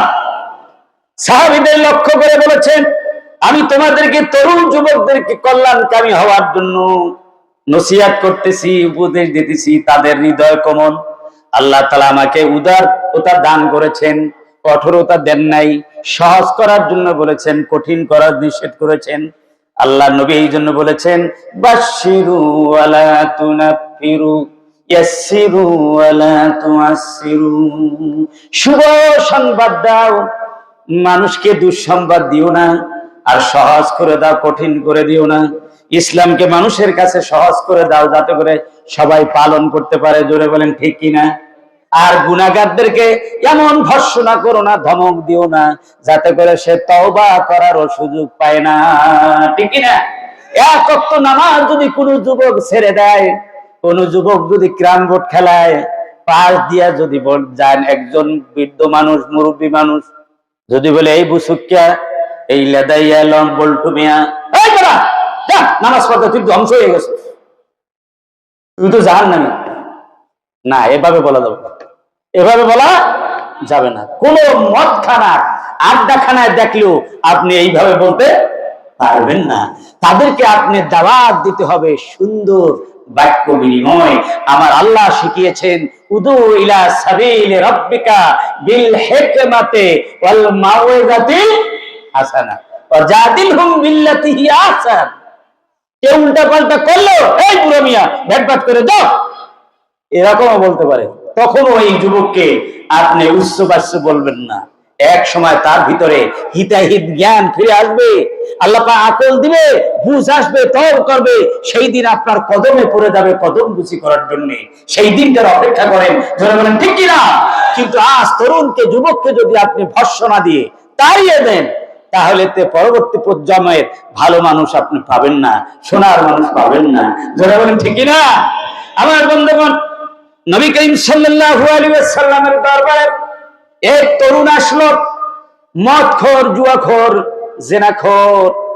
তরুণ এসে বলে, ইয়া রাসূলুল্লাহ, আমি ভালো হওয়ার জন্য আসছি, দুনিয়াতে এমন কোনো পাপ নাই যা আমি করি নাই।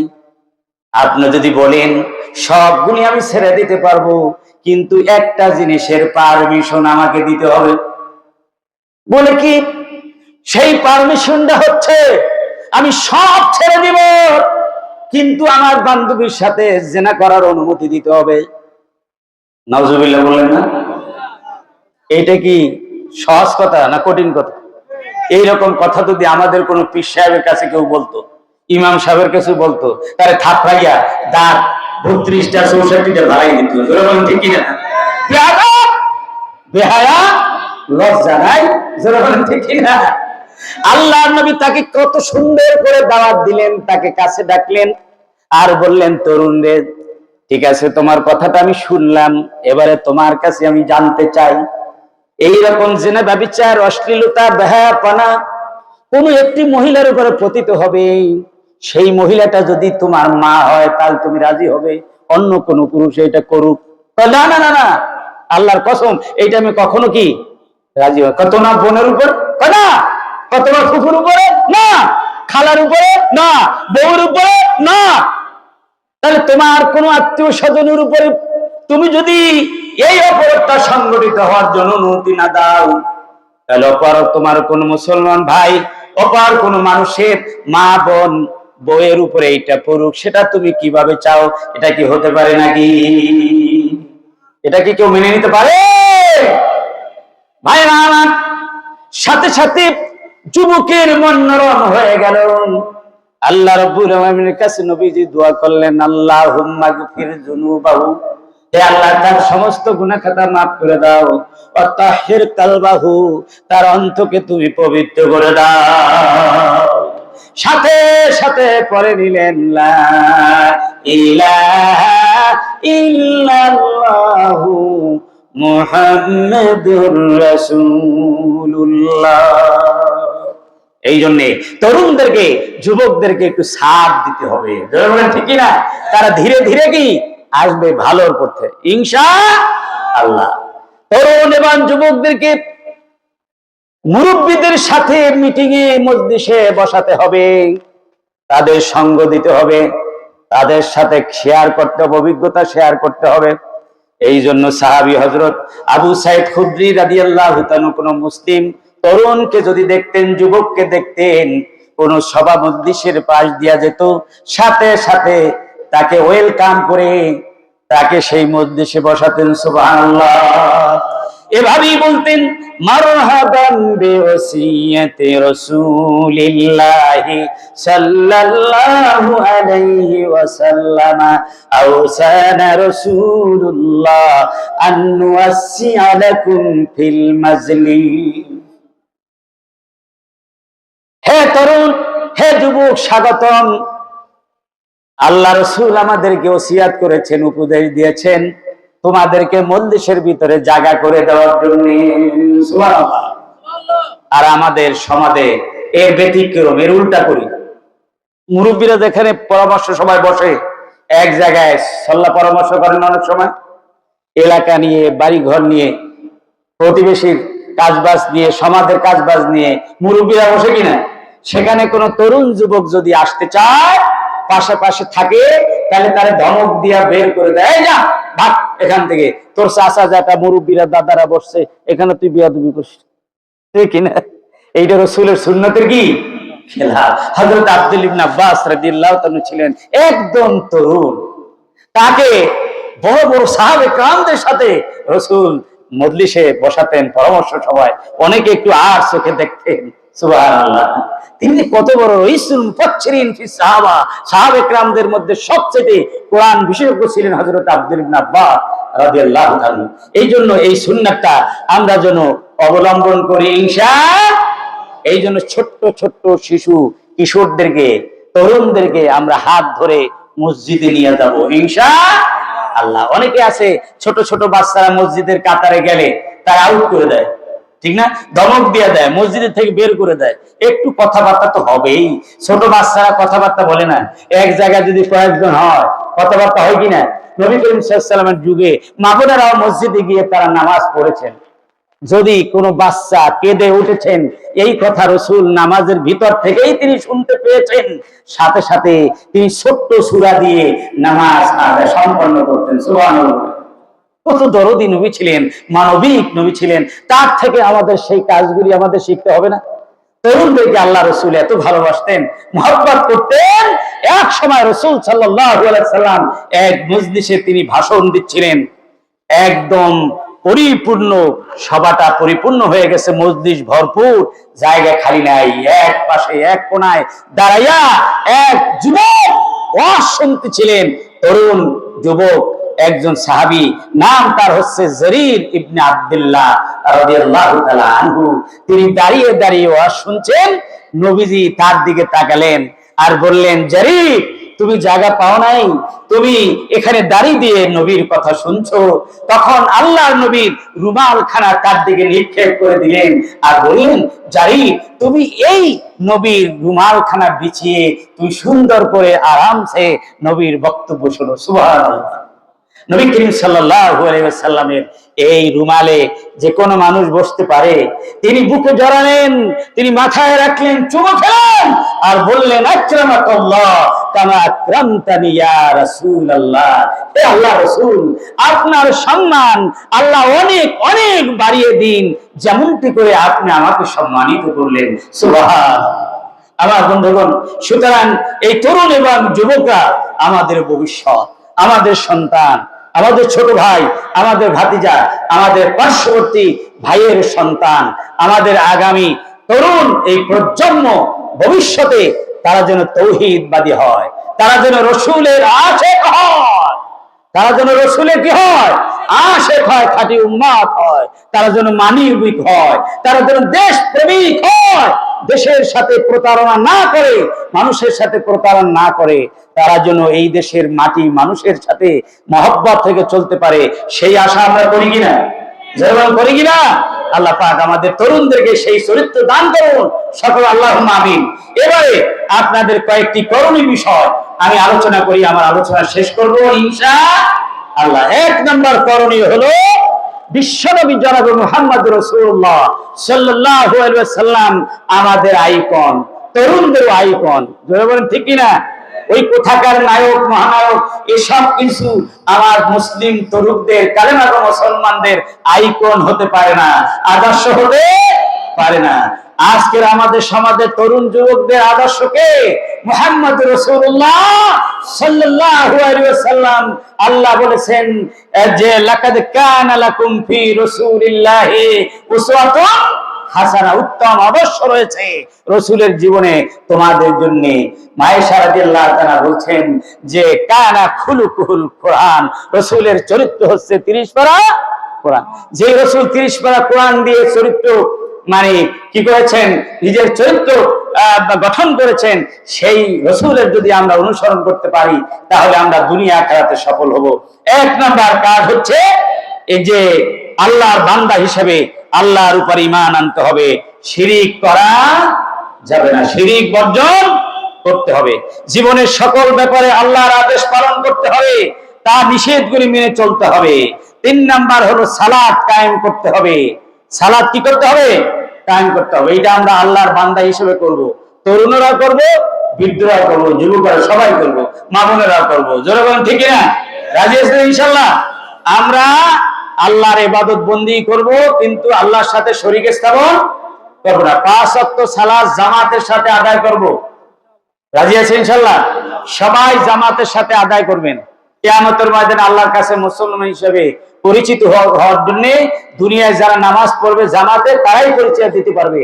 যারা ঘরে বসে নামাজ পড়বে তারা মুসলমান হিসেবে পরিচয় দিতে পারবে না। আমি একটি হাদিসে পেয়েছি, বুখারী শরীফের ভিতরে এই হাদিসটি আছে যে এরপরে সমাজের একজন হিসাবে, সমাজ, আপনি একজন সমাজের, আমি একজন সমাজের সদস্য না?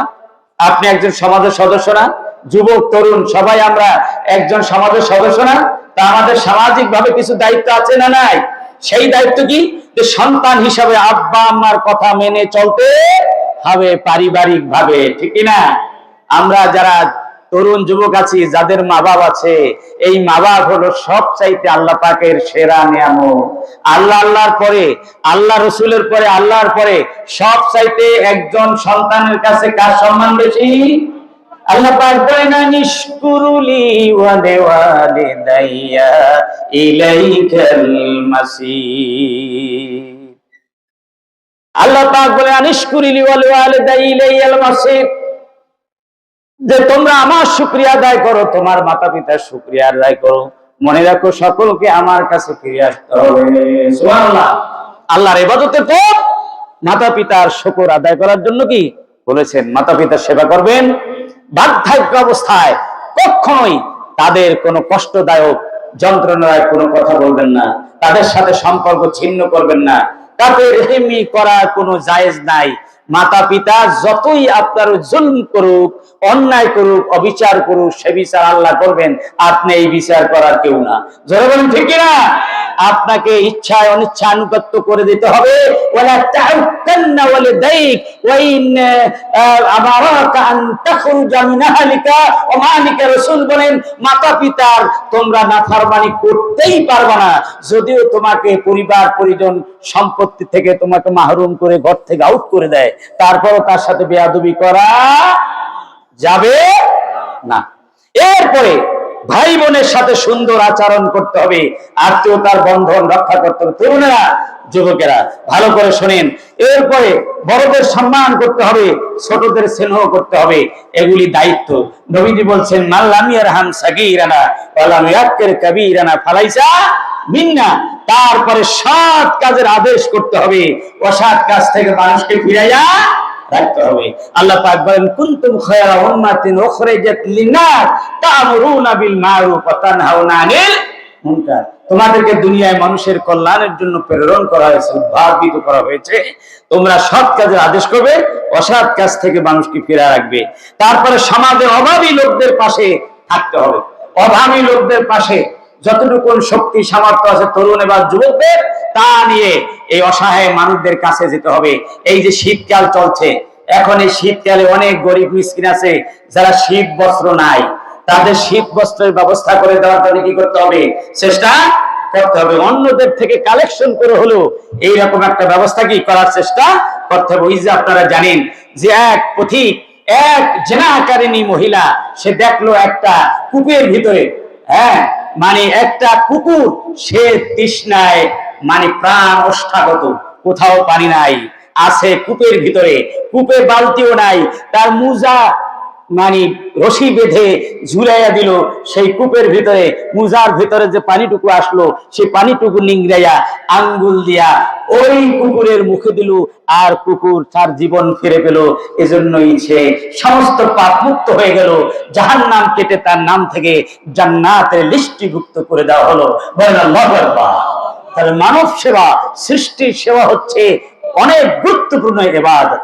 তরিকত বজুজ খেদমতে খালকে নিজ বতসবিহ সাজা দাও দলকে নিজ। শুধু তরিকাত মনে করেছো, পাগড়ি পরা, যুব্ব দেওয়া, আর মানে মাসলা নিয়ে আর তাসবিহ নিয়ে মসজিদে যাওয়া, লাঠি নিয়ে, এটা ভালো জিনিস, এটা সুফিদের লেবাস, লেবাসুস সুফি, এটা ঠিক আছে, ভালো লেবাসুস সলিহিন, কিন্তু এটার ভিতরে তরিকা সীমাবদ্ধ নয়। আসল তরিকা হচ্ছে সৃষ্টির সেবা করা। সুবহানাল্লাহ। এই জন্য সৃষ্টির সেবায় এগিয়ে আসতে হবে, মানবিক কাজ করতে হবে, লজ্জাশীলতা থাকতে হবে। আল হায়াউ শুবাতুম মিনাল ঈমান। আমাদের কথা সুন্দর হতে হবে, বাচ্চাদের কথা সুন্দর হওয়ার জন্য কবিতা শেখাতে হবে, সমাজের কল্যাণে সংঘবদ্ধ থাকতে হবে। রসুল যেরকম হিলফুল ফুজুলের মাধ্যমে সেই কালের মানবিক সামাজিক যুবক তরুণদেরকে নিয়ে তিনি এই হিলফুল ফুজুলের মাধ্যমে সামাজিক কাজ করেছেন। ধরে বলেন ঠিক না?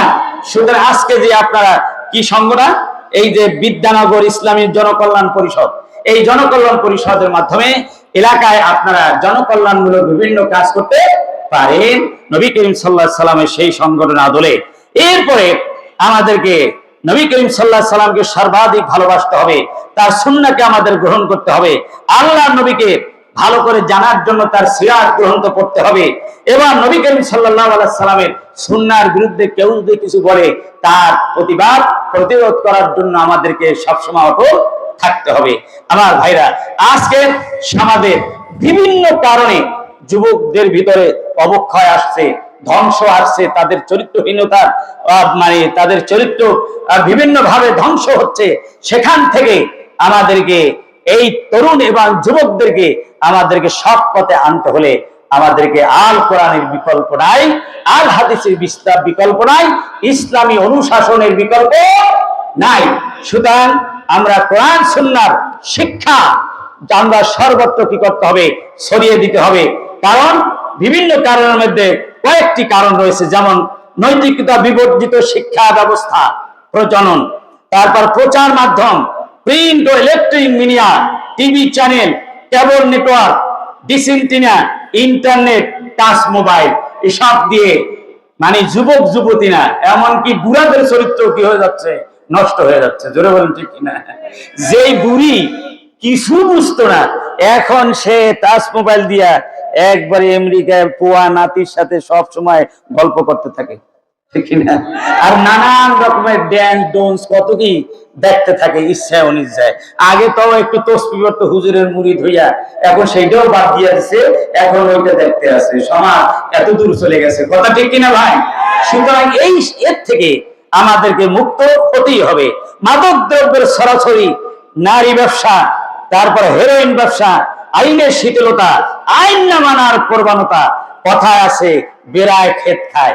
দেখছেন না এই যে নির্বাচনে যে ওইটা কি নাম, যে ওই যে বিভিন্ন জনে এমপি প্রার্থীতে তারা দাখিল করছে না, তা সেখানে প্রার্থীটা কোন জায়গায় একই কারণে তাকে কি দিয়েছে, ছাড় দিয়েছে, আর কোন জায়গায় একই কারণে তাকে আটকাই দিয়েছে। জোরে বলেন ঠিক কিনা? তাহলে একই দেশে দুই ধরনের আইন হতে পারে? দুই ধরনের আইন হতে পারে? আল্লাহর বিধান যদি সংসদে থাকতো, আল্লাহর বিধান দিয়ে যদি সরকার পরিচালিত হতো, ওই রিটার্নিং অফিসার যদি আল্লাহর ভয় থাকতো, তাহলে এই কাজটা করতে পারতো না।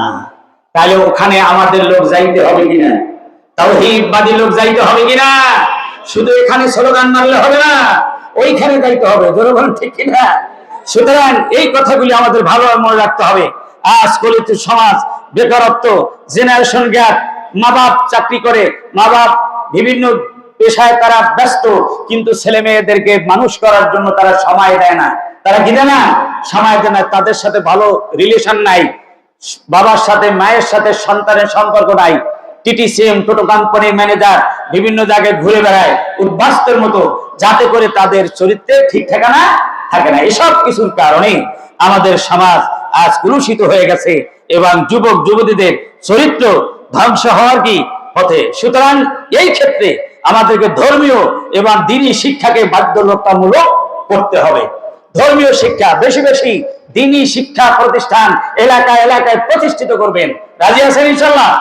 আর যারা করেছেন, আমার এক ভাই, যে ভাইয়ের বাসায় খানা খেয়েছিলাম, ওনার কি নাম যেন আমার মনে নাই, উনিও মাশাআল্লাহ ইংরেজি শিক্ষিত মানুষ, কিন্তু আর দিন প্রতিষ্ঠার জন্য, দিনের কাজের জন্য তিনি দ্বীনি মাদ্রাসা দিয়েছেন। বলেন আলহামদুলিল্লাহ।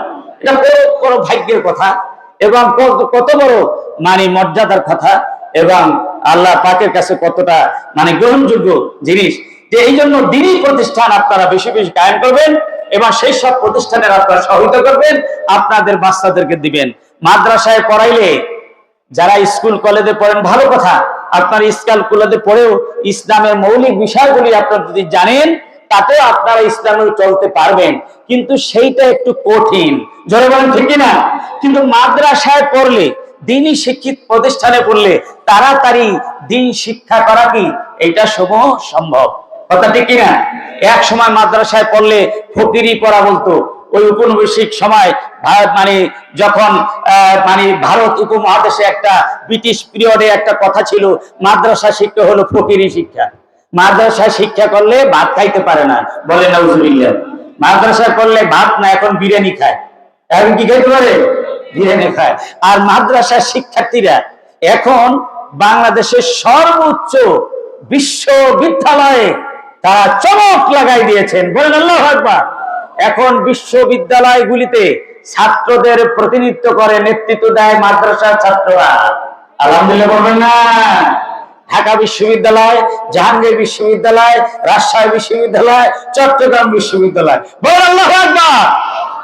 মাদ্রাসায় না পড়লেও মাদ্রাসায় পরে মতো সেই রকম দিনী সংগঠনের সাথে সম্পর্ক আছে, তাই নেতৃত্ব দিচ্ছে। জোরে বলেন ঠিক কিনা?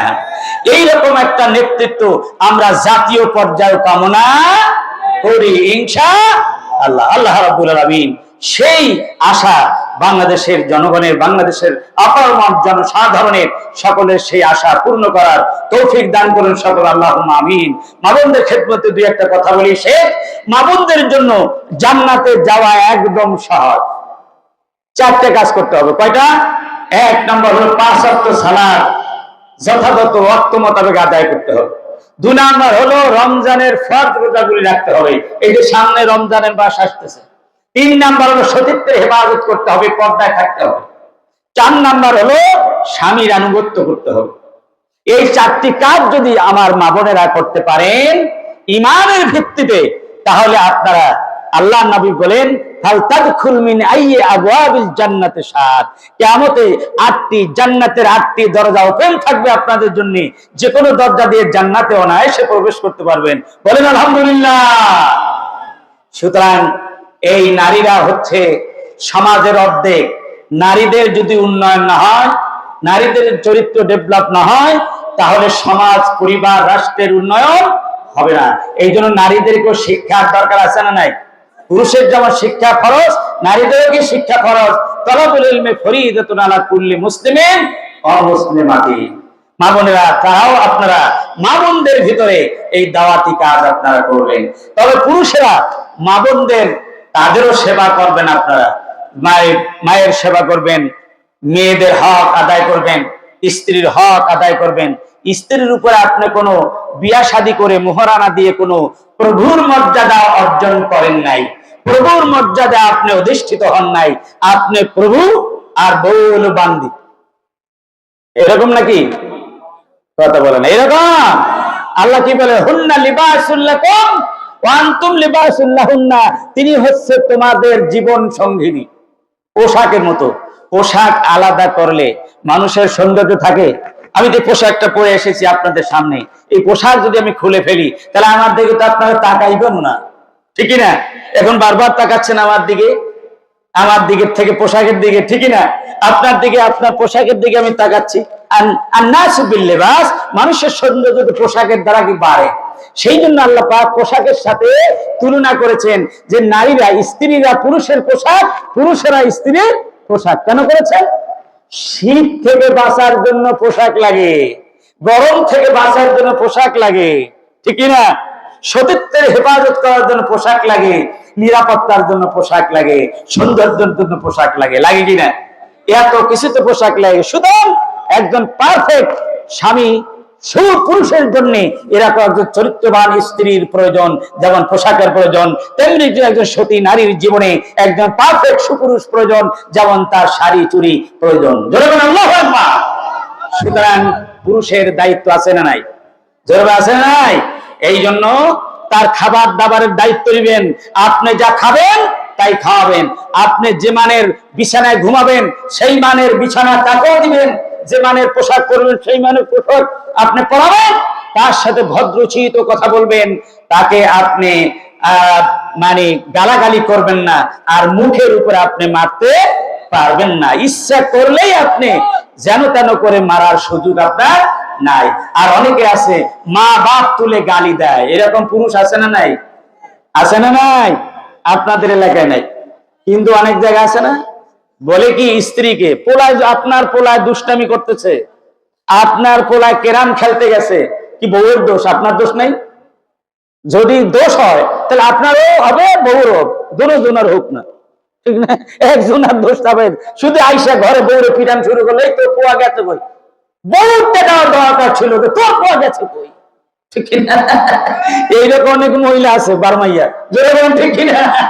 সুতরাং বউকে বলে কি, এই গাদার বাচ্চা, এই শুয়ারের বাচ্চা। নতুন বউ কিছু বলে না, একদিন দুই দিন শুনতে থাকে, আর সে মনে মনে ভাবে, আরে আমি শুনেছিলাম যে আমার বাবা অনেক টাকা খরচ করে ঘোড়া হাতি হাঁকাইয়া অনেক বরযাত্রী খাওয়াইয়া সবজি বাড়ির একটা ছেলে গ্রাজুয়েশন পাস, ভদ্র ছেলের কাছে লম্বা 10 হাত, বুঝলে, তার কাছে বিয়ে দিছে, কিন্তু এত একদম মানে মানে পশুর চাইতো খারাপ ব্যবহার। মনে মনে সে এগুলি চিন্তা করতেছে, হারে কোন জায়গায় আমাকে লাগাইয়ে দিল, জীবনটাই তো শেষ, ঠিক না? একদিন দুই দিন তিন দিন, এরপরে আপনার সন্তান যখন আপনার সামনে দুষ্টামি করবে, এক সময় বলে বসবে ওই সন্তানকে, এই চুপ, শুয়ারের গোষ্ঠী। ছেলেটার কি বলবে? শুয়ারের গোষ্ঠী। বুঝতে পারছেন কিছু? কি বুঝেন? ওই যে আপনি একদিন দুই দিন তিন দিন 12 দিন শুয়ারের বাচ্চা গাদার বাচ্চা বলছেন, গালাগালি করছেন, একদিনে সুদে আসলে তুলে দিল শুয়ারের গোষ্ঠী। তুইও শুয়ার, তোর বাপে শুয়ার, তোর দাদার শুয়ার, 14 গোষ্ঠী শুয়ার, শুয়ারের গোষ্ঠী। এই জন্য আপনি মুখ দিয়া মুখ বানাবেন না, ভদ্র মহিলা বানাবেন, বানাবেন। আপনার স্ত্রীর মুখটা আপনি খারাপ করলেন, মানুষের কাছে বিচার দিয়ে কি লাভ হবে? নবীজি কোনোদিন কি তার স্ত্রীকে এরকম কিছু বলেছেন? বলেছেন? বলেন নাই। তিনি কাউকে মারেন নাই। আল্লাহু আকবার। জীবনে কত বছর স্ত্রীদের সাথে তিনি ঘর করলেন, একটা দিনও কি এরকম হলো না যে তার স্ত্রীর কারো উপরে একটু প্রহার করার মানে এরকম কি কোনো মানে প্রয়োজন দেখা দিল না? কিন্তু আল্লাহ নবী তাকে, কারণ আল্লাহ নবী বলেছেন যে আল্লাহ তোমাদের হাতে জিম্মাদার হিসেবে, জামিন হিসেবে তোমাদের হাতে সুপর্দ করেছেন, জামানত হিসেবে। বলেন আল্লাহু আকবার। সুতরাং এই মহিলাদেরকে তোমরা দেখে রাখবে, ফাস্তাউসু বিন নিসা এ খায়রা, তোমরা নারীদের সাথে ভালো ব্যবহার করবে। রাজি আছেন ইনশাআল্লাহ? মা বোনদের সাথে ভালো ব্যবহার করলে ঘরের ভিতরে বরকত হবে, আপনার মর্যাদা প্রতিষ্ঠা হবে, তা না হলে আপনার সন্তান আপনাকে মর্যাদা দিবে না। নবীজি বলেছেন, খায়রুকুম খায়রুকুম লিআহলি ওয়া আনা খায়রুকুম লিআহলি, যে তোমাদের মধ্যে সর্বোত্তম হলো ওই ব্যক্তি যে ব্যক্তি তোমাদের পরিবার পরিজন স্ত্রীর জন্য ভালো, আমি তোমাদের মধ্যে বেশি ভালো, কারণ আমার পরিবারের জন্য আমি ভালো। সুবহানাল্লাহ বলে। সুতরাং ভালো হওয়ার জন্য আমরা চাই কিনা? চাই। আসুন আমরা সবাই স্ত্রীদের হক আদায় করি। মোহরানা যেই পুরুষেরা দেন নাই, আজও জান্নাত পাওয়ার জন্য বসে আছে। যদি হুট করে আজরাইল আইসা যায় আর আপনার জান কবজ করে নিয়ে যায়, আপনি যদি স্ত্রীর মোহরানা আদায় করে না থাকেন, তাহলে আপনার গালের গোশত থাকবে না, কিয়ামতের ময়দানে জান্নাতে যাইবেন তো দূরের কথা। তোরা বলেন ঠিক কিনা? আপনাদের ব্যাংক লোন পাইবে, ওই বিভিন্ন ব্যবসায়িক লোন পাবে, এই লোনের সাথে বউয়ের মোহরানার লোন অনেক বড় লোন। তোরা বলেন ঠিক কিনা? এই ঋণ পরিশোধ করে মারা যান, কে কে দেন নাই আপনারা নিজেরাই জানেন। সুতরাং সেইটা আদায় করে দেন। আজকের এই ওয়াজটা মা বোনদের পক্ষে করলাম, আমার ভাইরা, আমার মা বোনেরা। সুতরাং আপনারা স্বামীকে সম্মান করবেন, আর ভাইয়েরা স্ত্রীদের সেবা করবেন, তাদের আদর যত্ন করবেন, সন্তানের নাম বাবার খেদমত করবেন, আত্মীয়তার বন্ধন সুরক্ষা করে চলবেন, এবং ধর্মাত নির্বিশেষে পাড়া প্রতিবেশী আপনার সহ ঐক্যবদ্ধ থাকবে। রাজনৈতিক কারণে কেউ দলাদলি করে একজনে আরেকজনের প্রতিহিংসা করে কারো গালাগালি করবেন না, দলছুট হবেন না, এলাকার থেকে আপনারা আলাদা হয়ে যাবেন না, কারণ এই নির্বাচন গেলে আবার সবাই এক। ধরে বলেন ঠিক কিনা? সুতরাং এই রাজনীতির কারণে, দলাদলির কারণে একজনের রেছারেছি করে গালাগালি করবেন না, শত্রু ভাববেন না। গণতন্ত্রের দেশে যে কোনো দল করতেই পারে, তোরা বলেন ঠিক কিনা? সুতরাং সবাই ঐক্যবদ্ধ থাকবেন দেশের স্বার্থে। রাজি আছেন ইনশাল্লাহ? আমরা সবাই মুসলমান, আমরা সবাই বাংলাদেশী, ঠিক কিনা? আর বাংলা ভাষায় কথা বলি বলে বাঙালি, নাকি? বাঙালি, বাংলাদেশি, মুসলমান। আমাদের মূল পরিচয় হচ্ছে কি? মুসলমান। বলেন ঠিক কিনা? এইটাকে বাদ দেওয়া যাবে না। আর আমাদের জাতীয় স্লোগান হওয়া উচিত নারায়ে তাকবীর। আর বলবেন নারায়ে তাকবীর, নারায়ে তাকবীর। এইটা হবে আমাদের জাতীয় স্লোগান, মনে থাকবে? এই নারায়ে তাকবীরের যারা বিরোধিতা করবে তারা শয়তানের প্রেতাত্মা। এই নারায়ে তাকবীরের আওয়াজ শুনলে দুই শ্রেণীর মানুষের মন খারাপ। তিনজন ব্যক্তির কি মন খারাপ? একজন হলো শয়তান, একজন হলো কি শয়তান। যখন আজান দেয়, এই যে হাদিসের কথা, এটা বানান নিয়ে কোনো ডায়লগ না। যখন আজান দেয় আল্লাহু আকবার, হুজুর কথা ঠিক আছে কিনা? যে আজান যখন আল্লাহু আকবার, শয়তান আশেপাশে থাকলে সে পিছনের বায়ু ছাড়তে ছাড়তে অনেক দূর চলে যাবে, পাত মারতে মারতে, বাংলা কথা আর কি, পিছনের বায়ু ছাড়তে ছাড়তে চলে যাবে কানে আঙ্গুল দিয়া। কানে কি আঙ্গুল দিয়ে, তারপরে অনেক দূর যাওয়ার পরে কানের আঙ্গুল ছাড়িয়ে দিয়া দেখবি এখন আওয়াজ শোনা যায় কিনা, আওয়াজ শোনা যায় না, সেইখানে দাঁড়াবে। যখন আবার আজান শেষ হয়ে যায় তখন আবার আইসা মুসল্লিদের ধোঁকাদার কি করে চেষ্টা করে। তাহলে আজান শুনলে, তাকবীর শুনলে কে ভয় পায়? জোরবান কে? তারপরে 2 নম্বর হলো কুকুর। 2 নম্বর কি? কুকুর। আজান দিলে কুকুরে ঘেউ ঘেউ শুরু করে কিনা? 3 নম্বর হল নাস্তিক। 3 নম্বর কি? নাস্তিক আজান শুনলে সে বেশ্যার আওয়াজের গন্ধ পায়। জোরে বলেন নাউজুবিল্লাহ। বিগত সময় বাংলাদেশে এরকম নাস্তিক আছে না, যে ফজরের আজান দিলে তখন ওনার নাকি মনে হয় বেশ্যা খরিদ্দার তালাশ করতেছে। বলেন নাউজুবিল্লাহ। এবং মুসলমানের ঘরে জন্মগ্রহণ করছিল কিন্তু কত বড় নাস্তিক হয়ে গেছে। বাংলাদেশে এরকম কিছু মানুষ আছে কিনা? এরকম অপদার্থ কিছু আছে কিনা? সুতরাং আমরা সাবধান করে দিচ্ছি, নারায়ে তাকবীরের বিরুদ্ধে কেউ কথা বলবে না। নারায়ে তাকবীরের স্লোগানের বিরুদ্ধে গেলে তোমাদের কপাল শুদ্ধা সব কিছু পুড়ে ছাই হয়ে যাবে। জনগণ ঠিক কিনা? তোমাদের অস্তিত্বই থাকবে না। অস্তিত্ব থাকবে? আবু জেহেল ছিল নারায়ে তাকবীরের বিরুদ্ধে না পক্ষে? আবু জেহেল ছিল কি পক্ষে না বিরুদ্ধে? আবু জাহাল ছিল পক্ষে না বিরুদ্ধে? নমরুদ ছিল পক্ষে না বিরুদ্ধে? ফিরআউন ছিল না পক্ষে বিরুদ্ধে? বিরুদ্ধে ছিল। এদের অস্তিত্ব আছে? আছে।